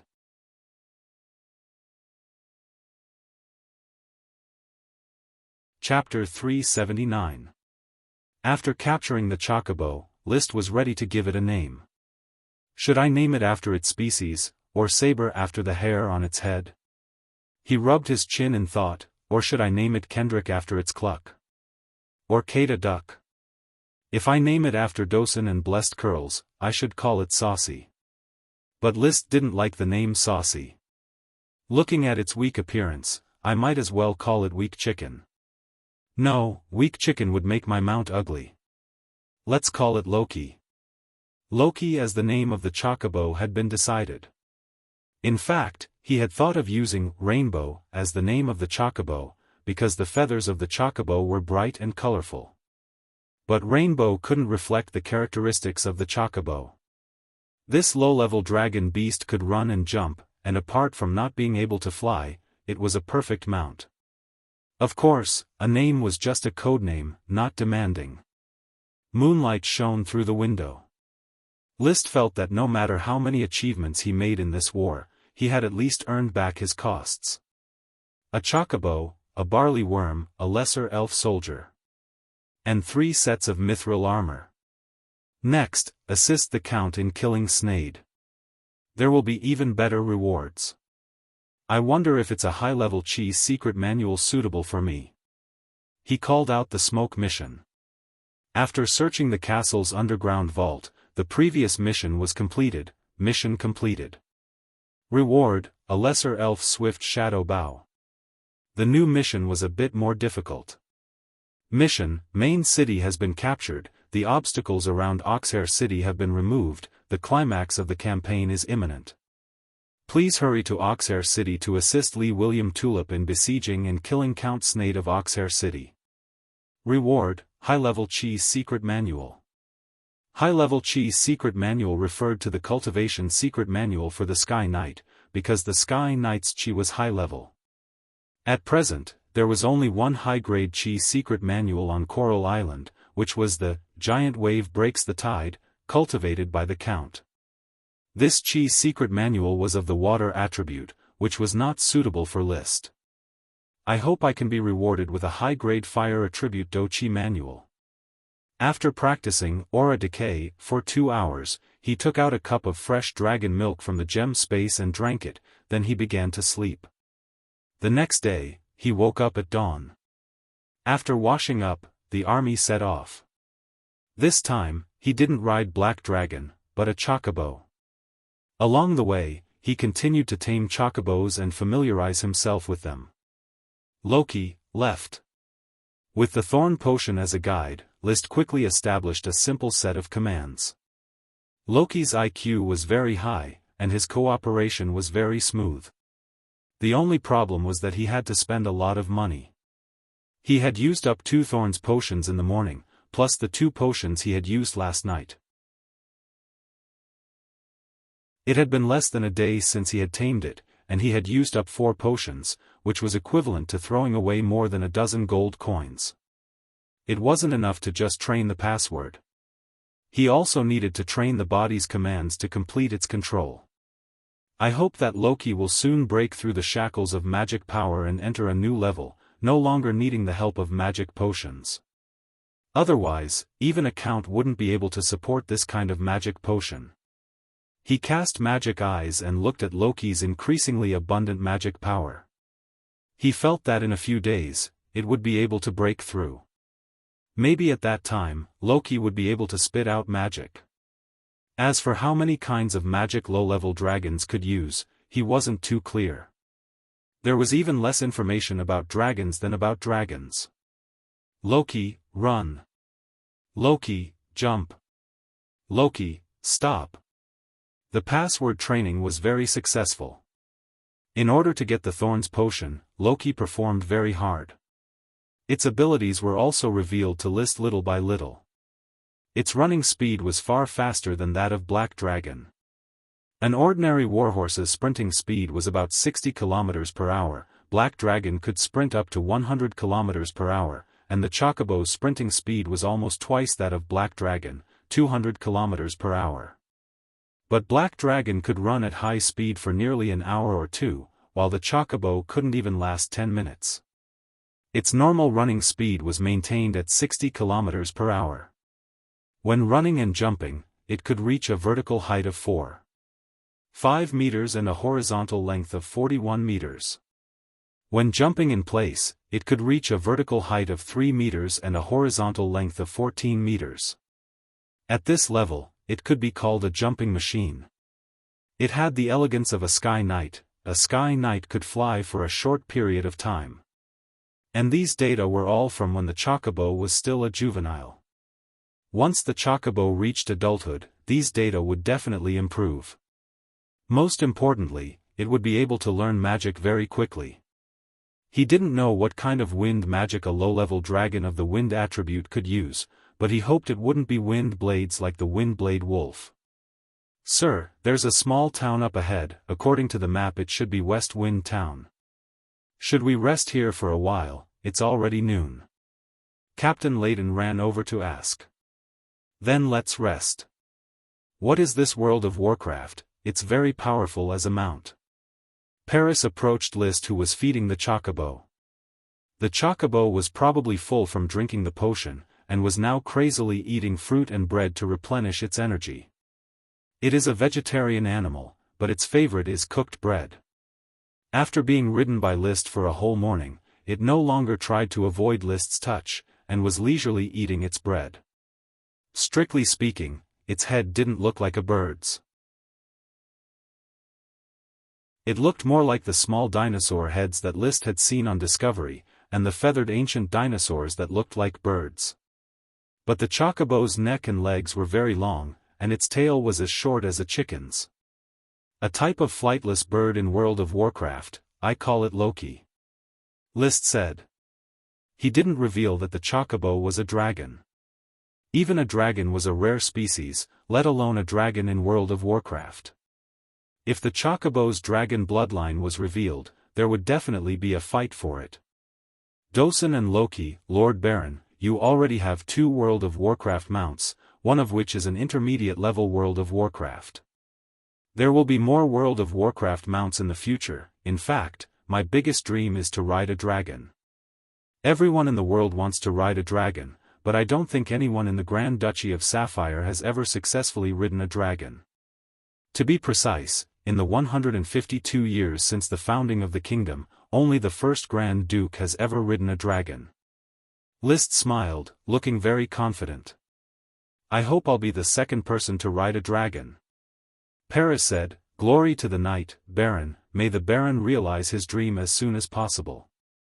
After resting for the afternoon in West Wind Town, they continued on their way. List also continued to train the Chocobo. Having eaten its fill, the Chocobo became a bit lazy, ignoring his orders. But when he took out another thorn potion, the Chocobo quickly went back to work, going wherever he pointed. Just like that, they galloped all the way to Oxhair City by nightfall, and found the Red Orders of Chivalry's camp. You're tuning in to the Xiaofan's Wuxia Tales YouTube channel. Don't forget to subscribe and join us on this journey to catch the most captivating stories.